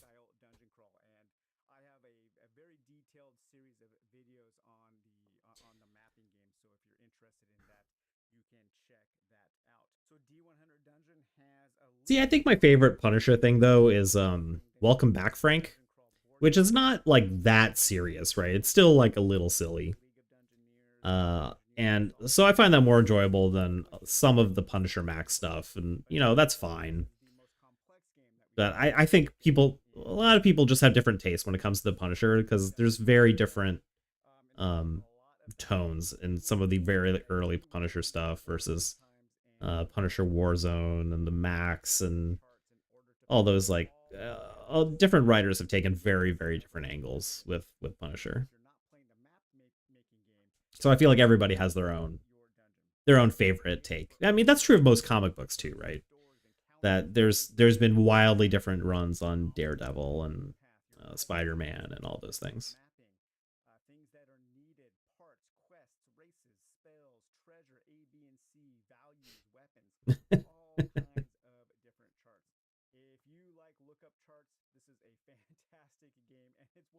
Oh no, this is a spreadsheet. This is a spreadsheet, run for it. Also, what is this mapping thing? Is this like... Huh. Yeah, I don't understand what this mapping thing is. Random dungeon gen. Oh, I see. So you roll... Ah, I see. So it's a D10. Oh, do you roll like a bunch of D20s and whatever number you get? Something like that. Random dungeon generator. Oh, D100. Got it. Got it. Yeah, I don't know. I don't know if I would try one of these. If it's, I mean, co-op's kind of a big plus. Oh, got it. Yeah, you roll 2 D10s and then you read it. Got it. That makes sense.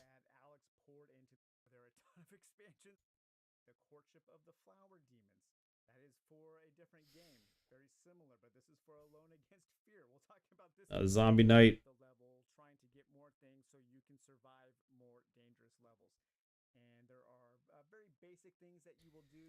Interesting. Yeah, see, I'm so bad. I'm so bad at like resource management. I feel like this would be a very, very slow way for me to lose. I need to wait. Torch in the Dark, is that related to what's that game? Blades in the Dark?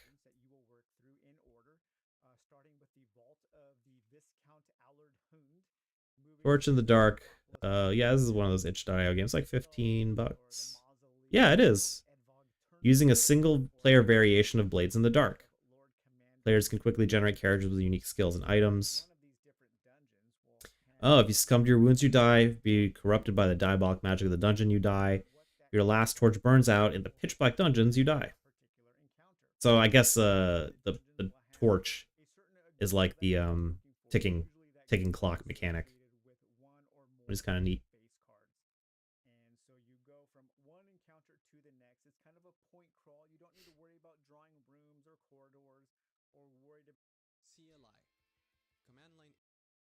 So this is in my backlog because I am perpetually making new why is Berserk here? Making new command line interfaces like curses based stuff. Yeah, I'm perpetually trying to make like better CLIs because I always prefer terminal interface because that way I can use it in SSH session and screen and tmux and stuff like that. Every time I have to open a GUI for work or for analysis, I just get really upset.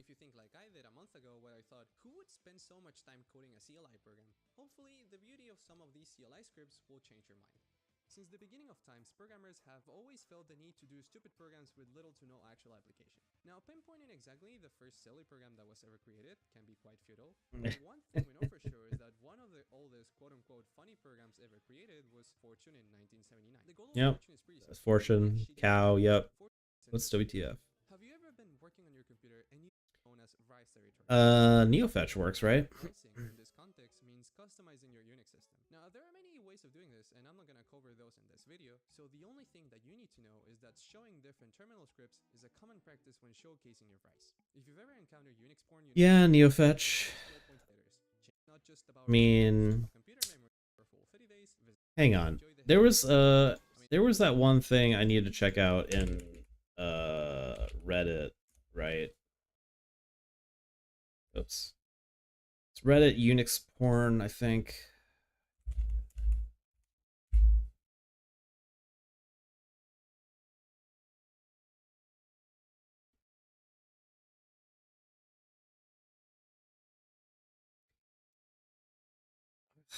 I'm honestly always surprised to see how many people use Arch Linux.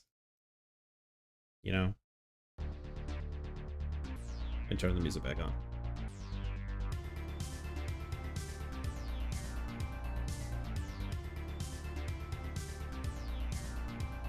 Yeah, it always just shocks me to see how many people still use Arch Linux. Not still, but how many people are just like getting turned on to Arch Linux. I guess there's probably a feeling of wanting to be closer to the hardware, closer to your OS or something like that. What window manager is this?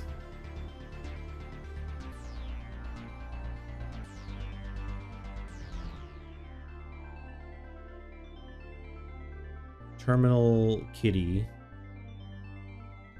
Bedrock Linux, huh? Is Kitty a better terminal? I mean, I guess I should use it. I'm still using, what am I using? Console? Not console. Probably the GNOME terminal.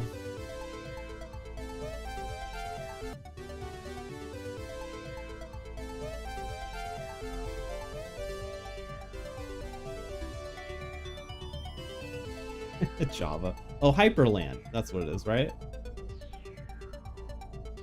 Also respect this. This is IdeaPad. It's Res. That's sick.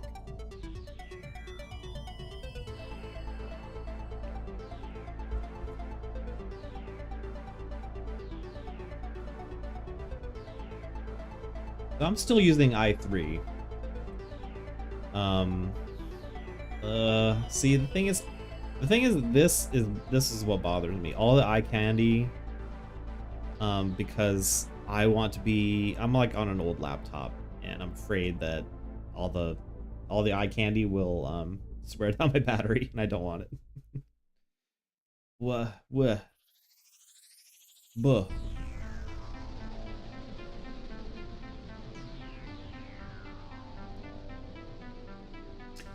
Yeah, I feel like this is that phase of my life when I was using KDE Plasma, or not Plasma. What was it, like Hypercube or whatever, with all of the fancy effects. You could make your desktop switching be like a cube face turning, and it was super cool, and like it impresses you. It like takes hours to set up, and then you kind of get tired of it because it doesn't do anything. It doesn't make your life better.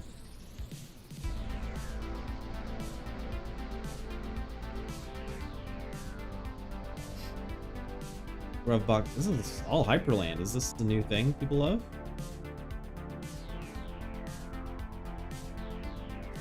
I guess getting those Wayland things in the status bar could be nice. Because as it is, I'm using a lot of command line utilities to manage my Bluetooth and things, which is not that great, to be honest. You know?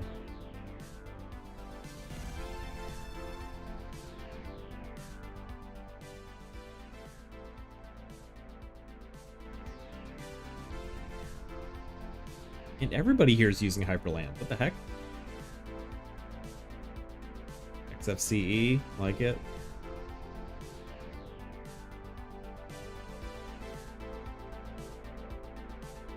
I do like the theme here. I like the purple, to be honest.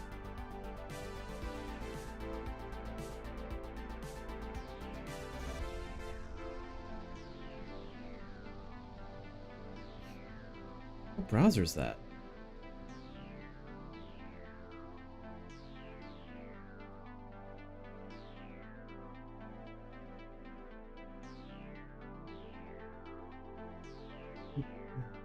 Manjaro Linux, Plasma, Kwin, Bash.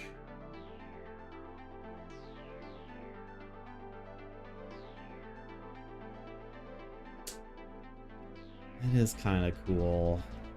I don't know, my basic tech. Am I gonna save this? I'm gonna save this. I'm sorry, everybody. I've brought great shame to my house. Fast fetch. Cool.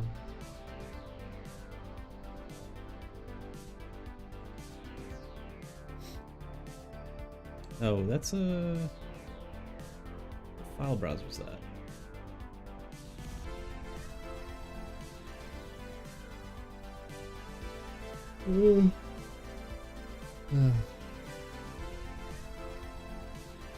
I've got a ton of, like, side projects. I guess I was attempting to do some archival, some VTuber archival stuff. Is that even on this computer though?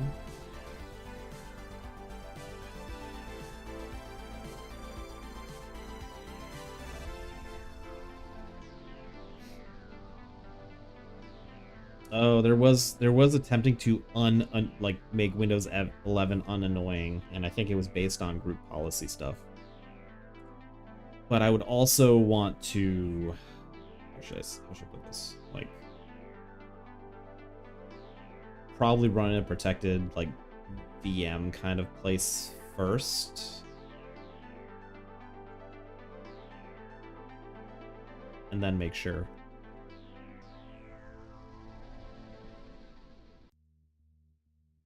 It didn't screw anything up. Not that I'm afraid of like malware. It is, you know, publicly published,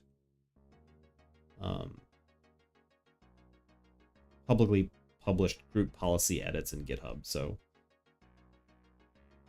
it's limited what you can do when it's also just kind of public what it's doing.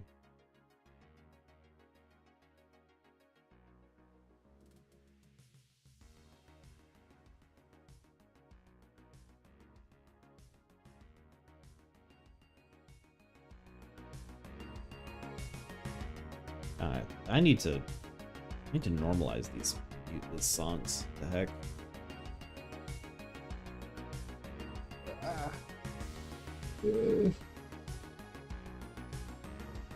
Why am I so tired? I slept well, but it might be one of those things where they say there's sleep debt and you need to get back into a rhythm or something like that.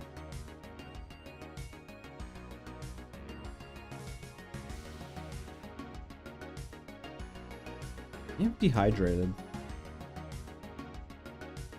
I mean, I drank a ton of water today.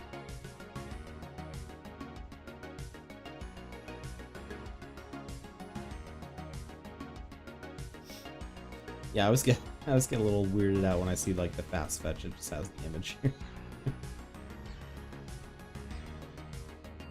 Or wait, neo fetch. I mean.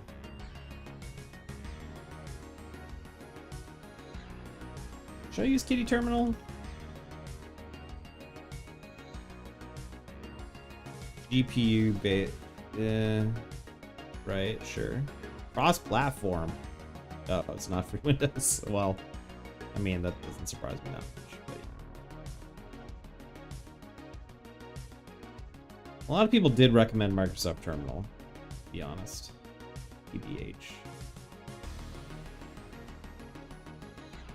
So for Mac OS, I'm using iTerm. I don't know if that's like the way to go.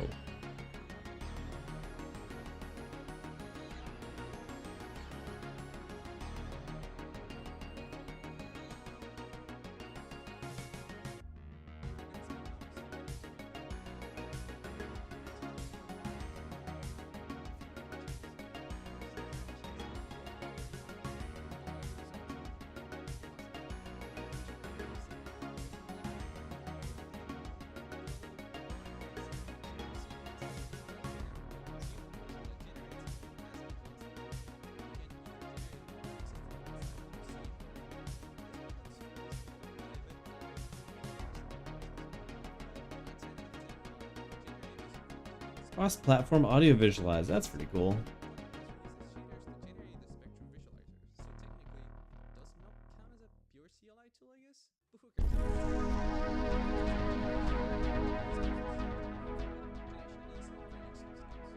Okay. That's fine. I think I got it.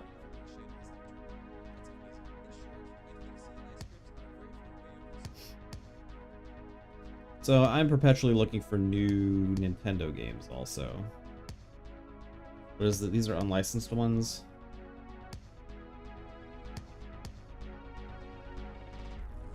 Is this RBI baseball? Oh. Is this RBI baseball? Codemasters. Ah. That's pretty cool. BMX, yeah. Oh. I mean, I understand the reason for this game, but there's a lot of like top-down games that I have just like awful like I have terrible flashbacks because there was a lot of games that I got unpleasantly surprised, let's say, on the Nintendo, where it turned out they were top-down, like X-Men or like Mission Impossible, and the games are not, like, they just play very badly.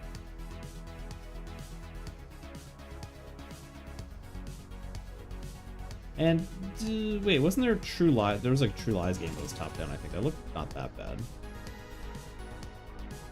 What is this? This looks... What the heck is this?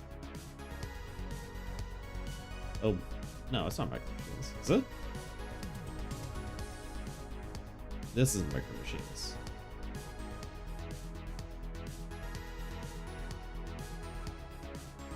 What is that? Ultimate Stuntman? Is that what it is?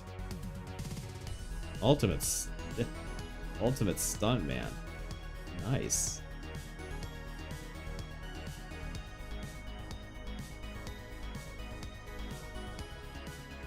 Techno Beast.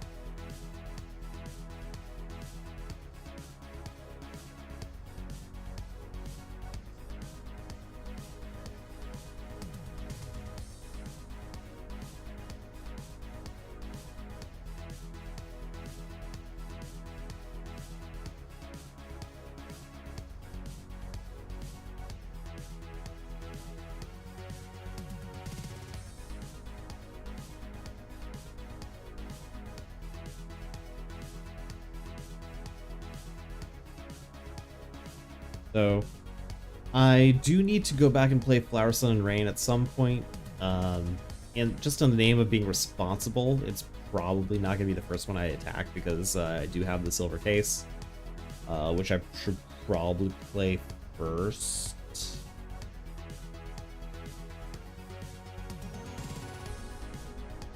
Yeah, I should probably play that first.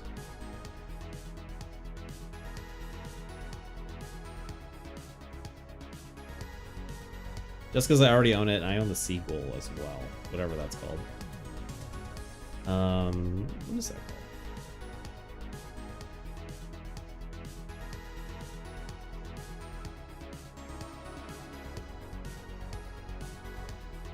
called? "25th Ward." There's the other Suda 51 adventure game sequel to Silver Case. But I don't know, people feel pretty strongly about Flower, Sun, and Rain, and there's two versions. The PS2 version has better graphics, but the DS version has like slightly more stuff. I don't know. I don't know if it's a game where the graphics matter, right? It's so stylized and weird anyway.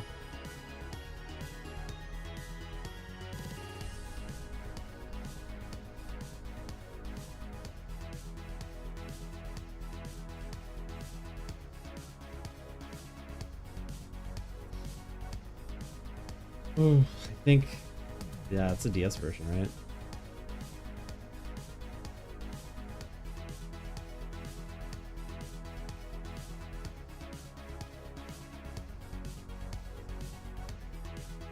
Flower, Sun, and PS2 or DS. Dual playthrough. Oh my gosh. Okay, so yeah, so the PS2 has less like pixelation or less aliasing, right? Oh no.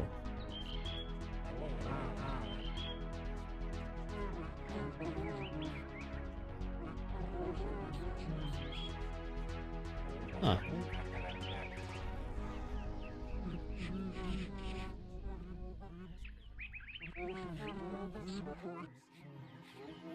Okay. Interesting.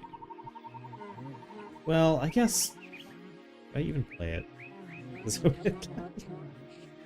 a weird thing to say. But Killer 7, I'm a little like, I think it's just more fun to watch than it is to play. You know?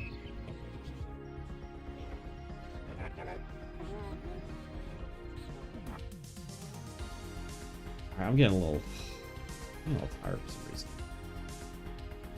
Maybe should I play like, maybe I'll play a quick game of, what do you call it? Sifu.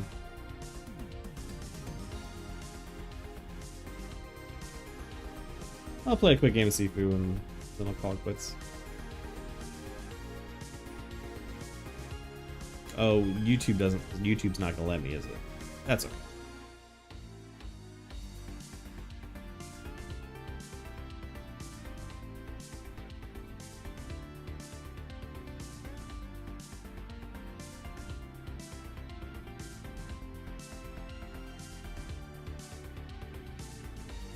No. Can I switch the display? Crap. Why am I so tired?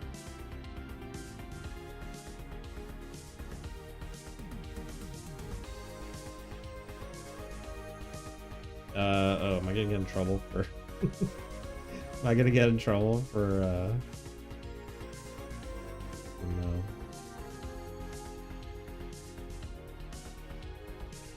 Oh, how do I choose the display?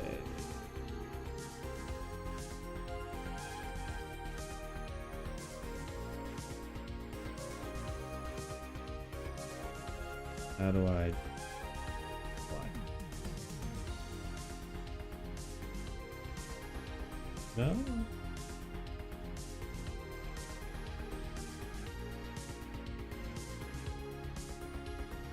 How's it doing it? Kinda did it.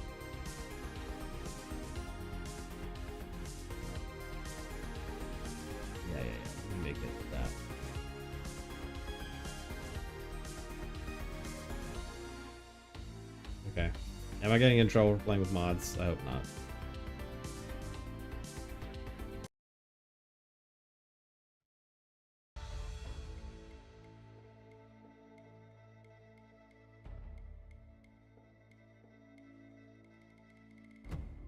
Wait, why don't I hear audio from it? I need to turn on monitor, maybe?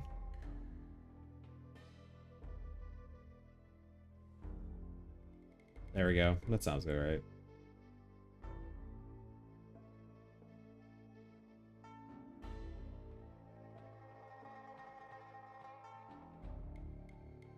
Oh wait, I'm huge.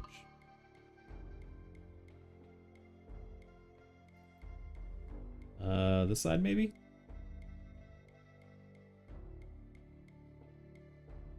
Yeah, let's do that.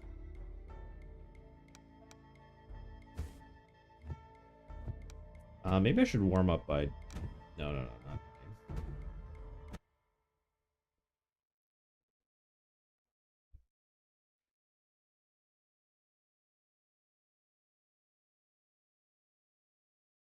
So I don't know what this is running like. Hopefully it's okay. I don't see many missed frames, so hopefully it's alright.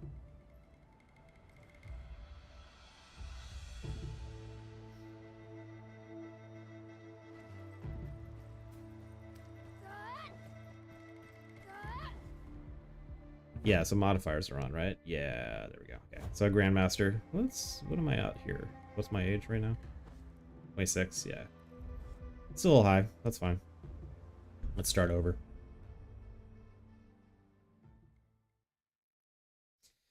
I'll do a quick run of the squats on Grandmaster, and then call it for today.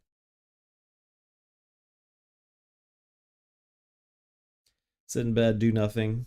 So I don't know. I should probably get a quick workout in. Maybe that'll help me sleep.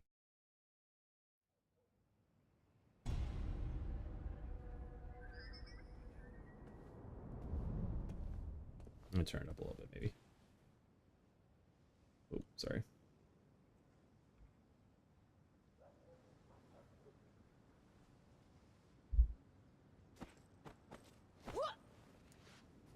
It's a little louder, I think. Get lost. I warned you, asshole.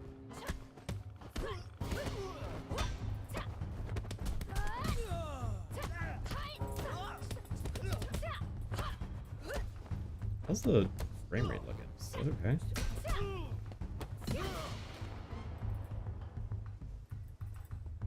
Frame rate look okay? I think it's so-so. Can I edit the display options to luminosity, blah blah blah. That's display. Video. Effects. Maybe I'll turn that down. Oh, post-process. Let's turn that down too.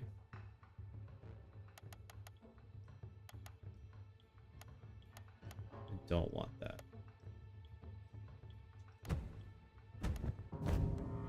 This look any better? This looks better. This looks way better now. Oh, there's always a little stutter there. I think that's okay.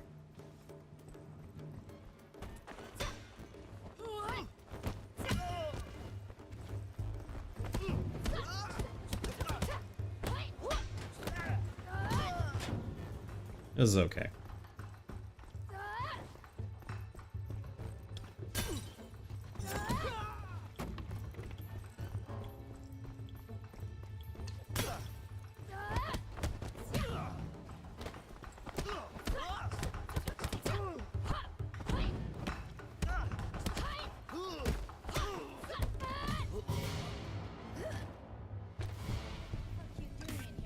Oh, I think it's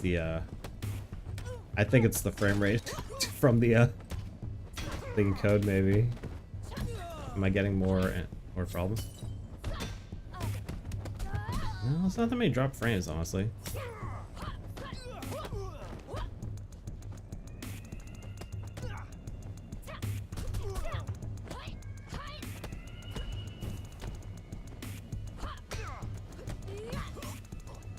Yeah, I don't think this next all is gonna go that good. is lagging a little bit, but that's alright. Get you. Just have to remember to use my crowd control moves.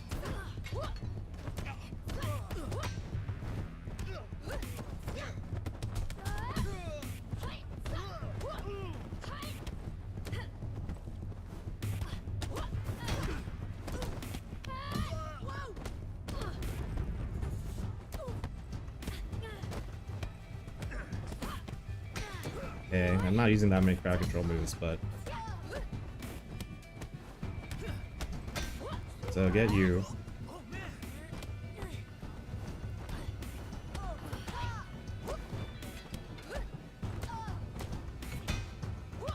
Get you.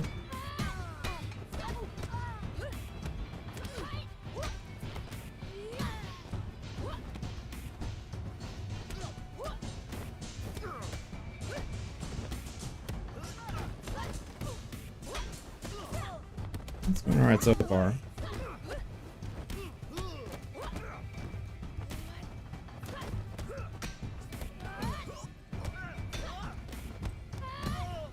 Hey. Did I take any damage? I think that was alright. Went better than I thought.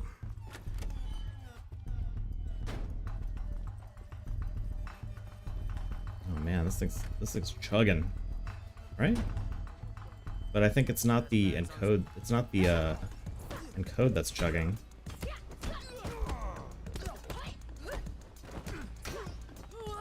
It's the game that's chugging. So I guess it's I don't know, is it preferable?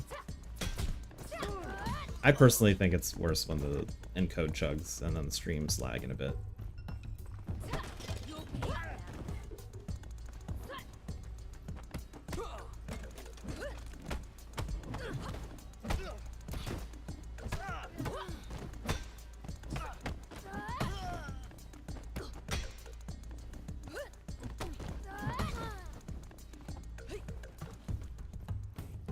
Looking to score or something?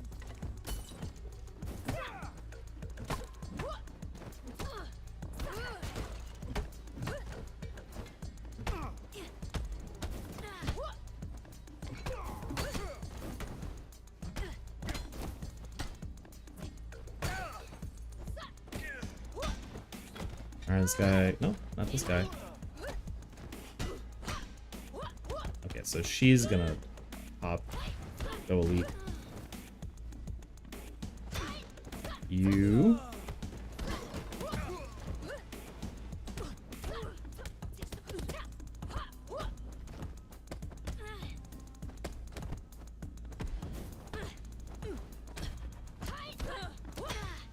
That sounds so bad.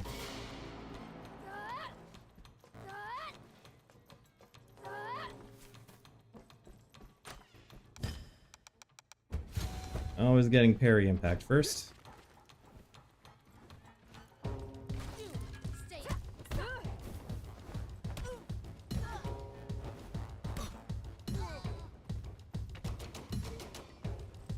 Going through. Gotta do the tutorial to avoid the grabs.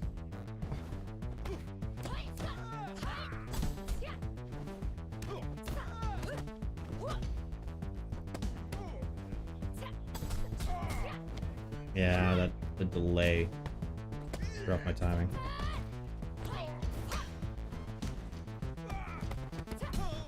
I got a little bit back.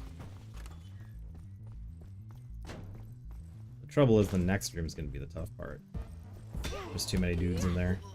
Yeah, I'm close to full, but still like 2 hits. Two bad hits away from a death, really. I don't want to be late for the club. Who in the... God damn it!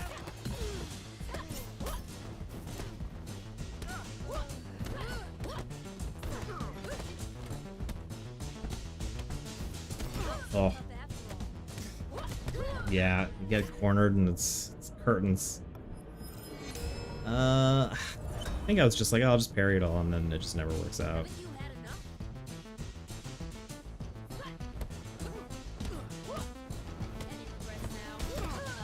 Oh, again. Can't even get that out. It's alright. Need to make our way out, I guess. Pick side.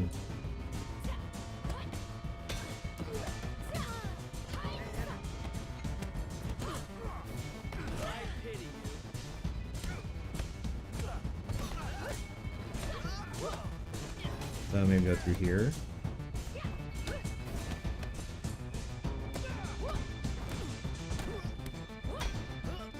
Oh, so he punches Buddy.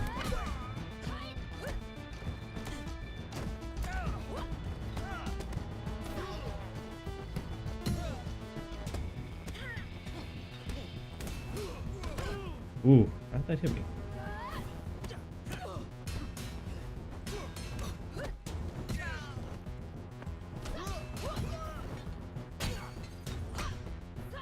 Alright, so this guy turns. It's fine.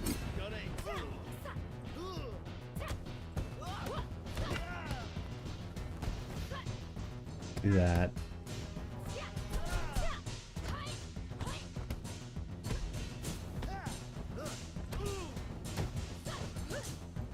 Yeah, I hate when it does that, where they knocks them downwards, and then I can't get a follow-up.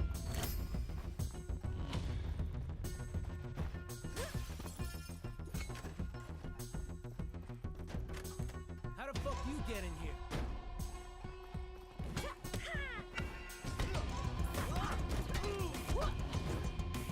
Get you.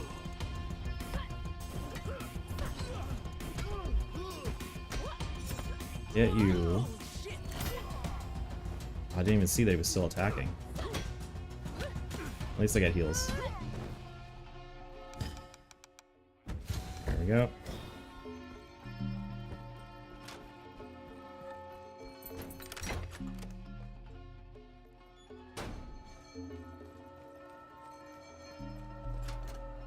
I wonder if it's not enough RAM, because it is kind of chugging only when it's loading a new thing, right?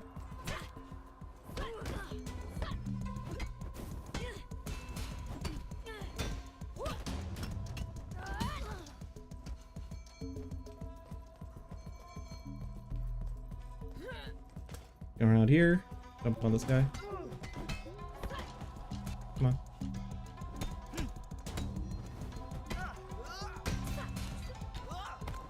Okay, get you. Hey, this is private. Get you.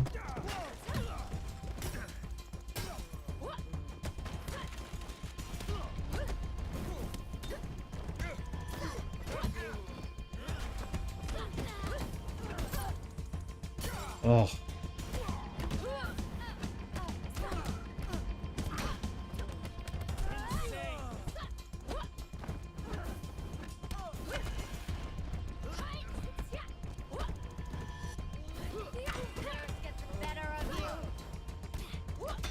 Got you. You gonna turn? Yes, you are. Your time is up.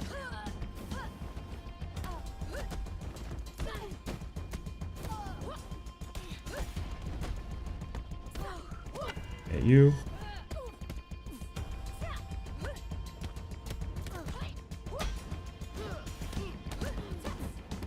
Get you.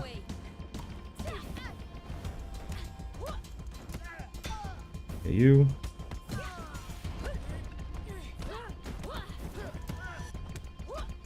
Get you.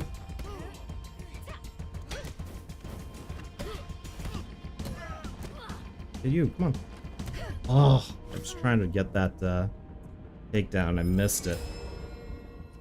Was it 24? It's still better than 26, but I guess I haven't done the boss yet. Be careful, she's got a weapon. Yeah, okay. Reset death counter, but still. Still could be better. Boss said nobody gets through. What the heck? What the?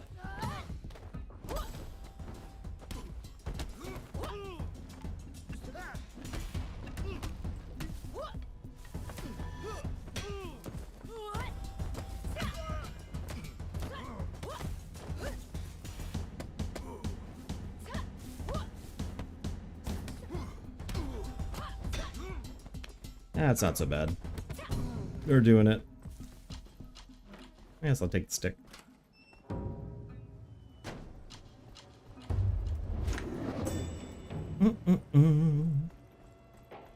Cheats or modifiers are active. Let's take parry impact always. I guess we're gonna try and spare him. So he is just not to take damage.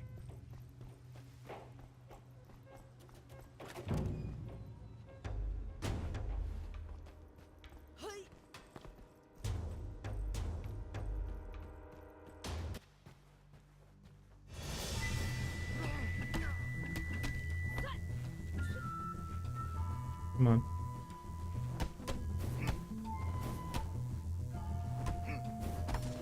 Ugh. Need to stop going high.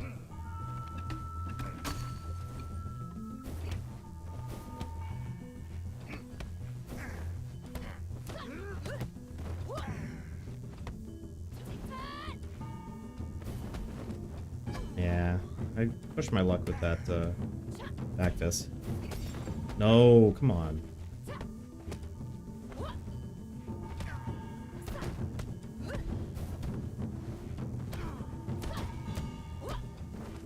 Yeah, I guess I'll take my damage where I can.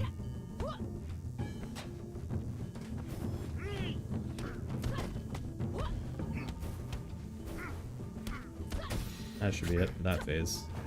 I should get healed from here.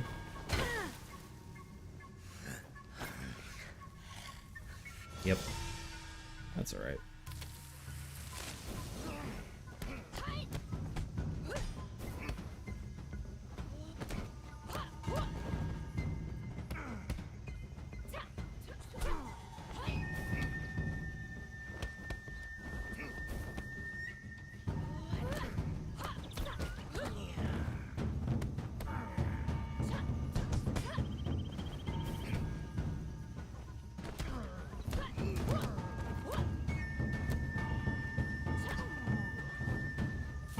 Okay, it's jumping out the woods again.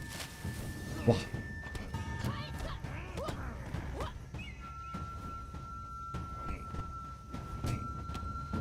Come on.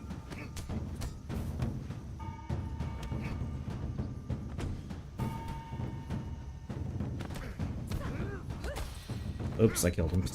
Oh well. I have spent 8 long years preparing for this. Yeah. Alright, he's done so. I'm gonna take a break from this. Thanks for stopping by. I'll probably be back tomorrow. I'll see if I do a coding stream later today, but most likely tomorrow might be doing coding, but it could be busy. Kids have back to school stuff going on. So we'll see.